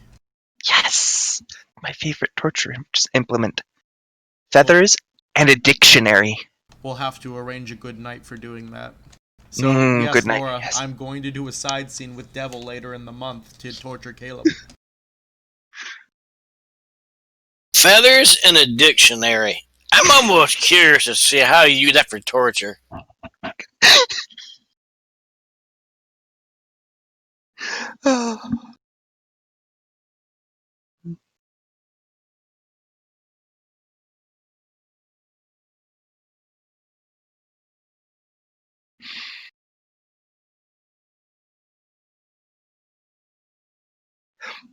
Was that in character? Me, yes. Okay.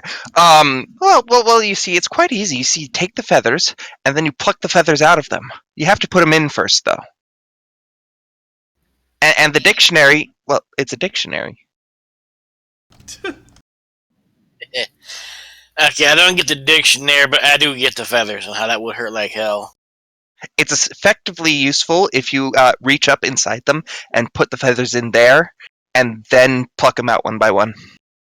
But you don't remove them. Mm. You just pluck them out, so they have to remove them through other means. It's very awkward. If you say so. So Father Torn is waiting for her to show up, and I'm assuming, is she gonna want to go anywhere besides back to the zoo?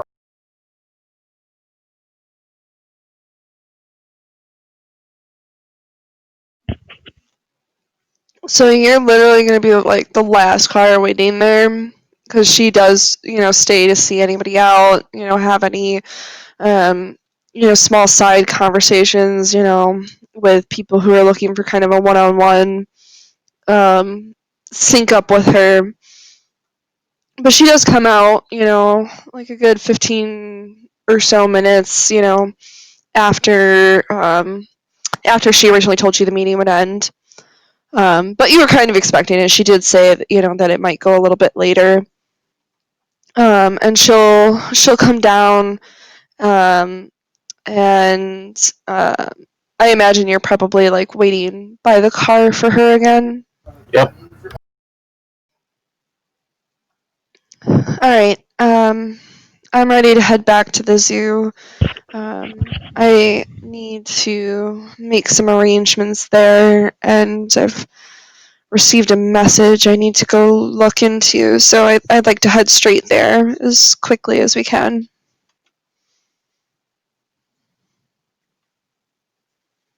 Of course, my lady. I open the door for her.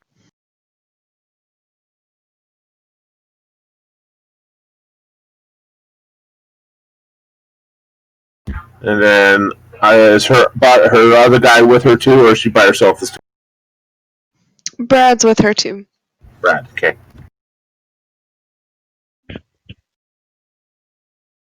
Okay, then I will drive her back the same way that I came.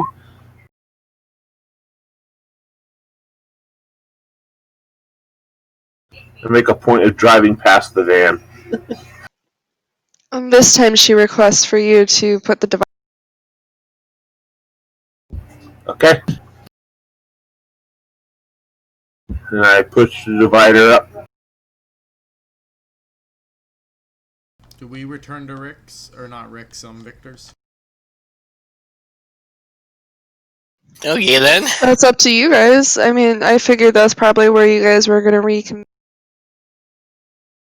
Okay. So Bob had refreshments set up. That means Bob has blood then, right? Yes. Yeah, so this is actually like the most like pretentious rich people shit you've ever seen, because it's like what do they call that? Like Caviar? I forget what they call it. No, like when they make like strange like chemical-y food. Oh, confections. No, it's like gastro something or another. Gastroenterology or something? Yeah, exactly. But so it's like blood, but it's set up to look like little like, jelly cakes or like little, interesting blobs. There's some that's like spun like what do you call it? Cotton candy. It's like all kinds of like weird ways that blood is worked into. So that gravy that I spilled over Rick earlier was probably blood gravy? So what you're really telling me is that Yeah. Bob has a Tremere cook. Molecular gastronomy. Yes, that's it. He has. Well, I was thinking he just has like a molecular gastronomist chef who works the blood into like these like crazy dishes. They don't actually do anything special. It's just like weird ways of he's putting on a show for you guys. All right. But, yeah. Don't you need the Tremere blood magic to get the blood to actually be viable for drinking? Unless you're a bagger.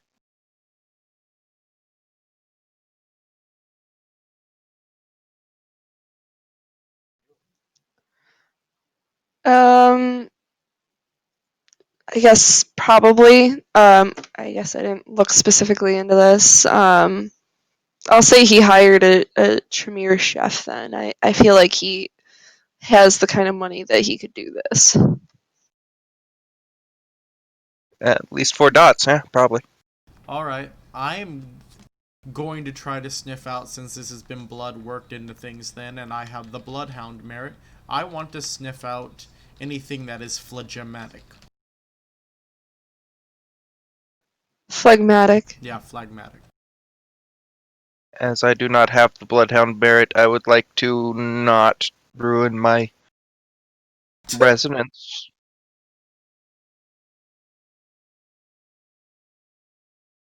So do you want me to roll anything? What do you want? Does Bloodhound specify like something you're supposed to roll? I think so, but that's also from me trying to smell it inside of people, and it's outside of people. That's true.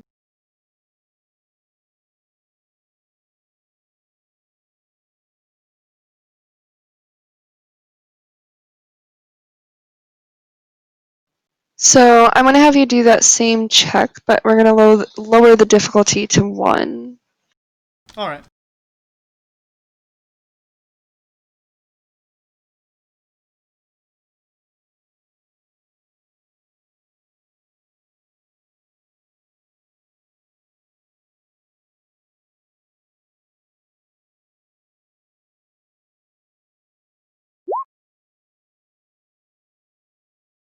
Well, you lowered the difficulty. Yeah, so you just managed to do it. You find a tray of they're like the little clear jelly cakes, except you can see like drops of blood in the middle of them. Alright. How much hunger can I satiate by eating these?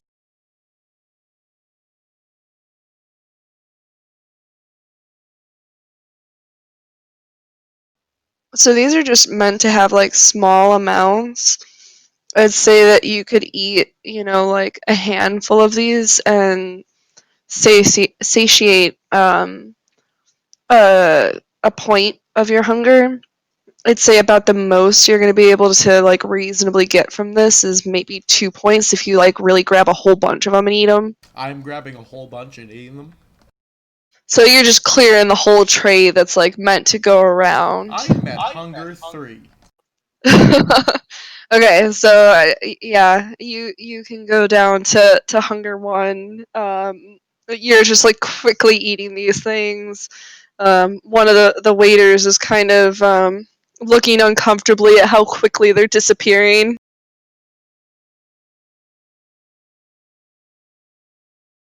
Does the waiter look sad about this? Like, depressed?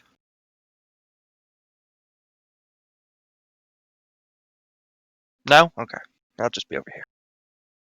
Sorry, my button's taking forever. No, not depressed or sad. More just like, oh shit, are they gonna be mad that we didn't set out more? Are they all gonna eat this money? More anxious.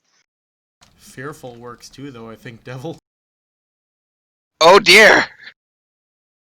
Let me check to be sure.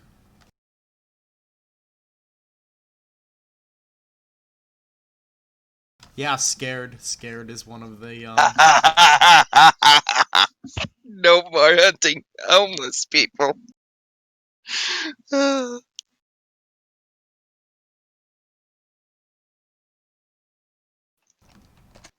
Devil found a snack here after. Indeed. I'd probably taste or eat a little bit just to not be rude.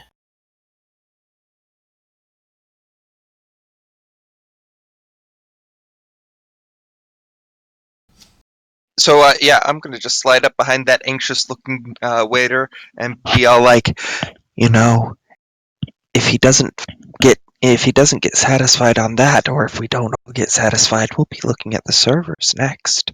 And guess who's top on the list? I'm sure you don't want to be chopped up and put into those fine little delicious snacks, do you? He lets out kind of a breathless squeak. Alright, Can I time to get feed. you any? Just gonna feed on him right there then. Are you seriously threatening my help? I'm eating your help! Yeah, I was gonna say he's not threatening, or she's not threatening. She's eating. I mean, he's a good little boy. He's been trained well, so you're probably pretty easily going to feed from him.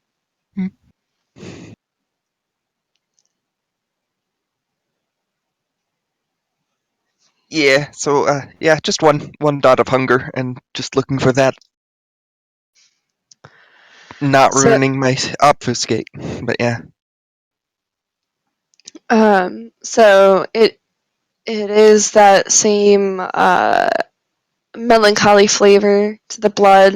As you lean in close, you smell it, and as you start to draw the blood from him, you have like the tingle of anxiety like just rushing through you all the way down to your fingertips, your toe tips, your foot starts to tap, and you start to worry like, oh, what about this, and am I understanding what the cobweb is telling me right? Am I misinterpreting this? Of course I'm not. That's not the purpose. But you can't stop thinking about it and wondering about it, and kind of going back and going back over different parts of the night and thinking about them and what you could have done different, and that kind of just gnawing worrying anxiety it is really kind of taking over until you finish your drinking and take a step away.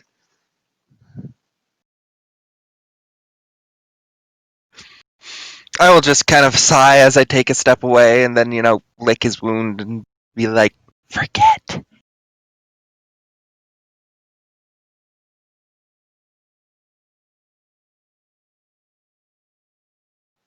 He blinks in confusion, and then after half a minute or so starts looking at the tray again, that Joseph cleared, and seems to be back to kind of worrying about should they have set out more, and is Victor going to be upset? Lovely. I will skip over to the rest of the people.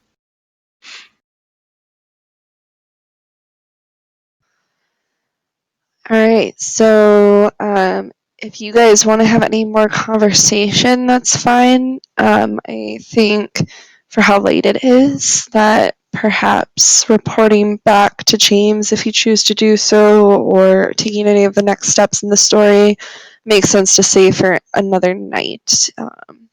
Because I know there's going to be a little bit of fallout from everything that you guys kind of learned tonight.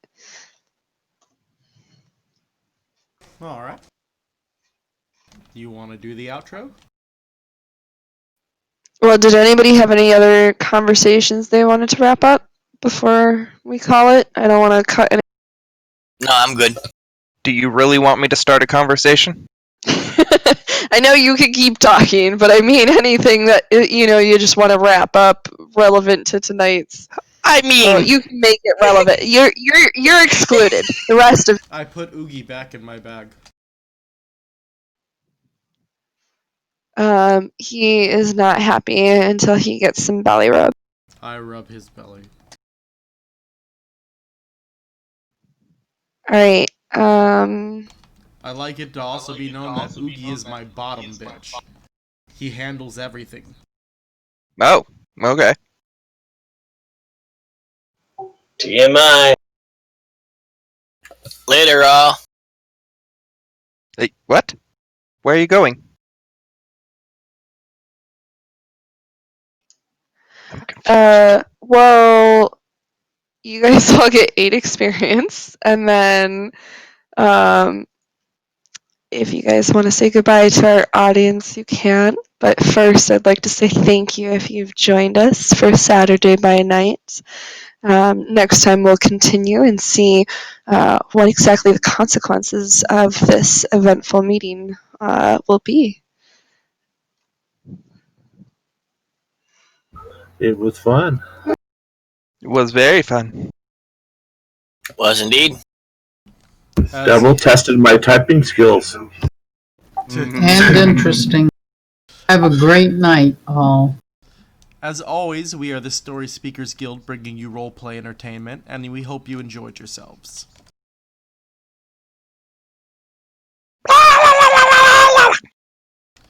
Please join us next Thursday for more Monsters of Promo Magia. And join us Saturday for Casual Saturday D&D. And we will of course announce the next Saturday by Night for those of you who want to view it.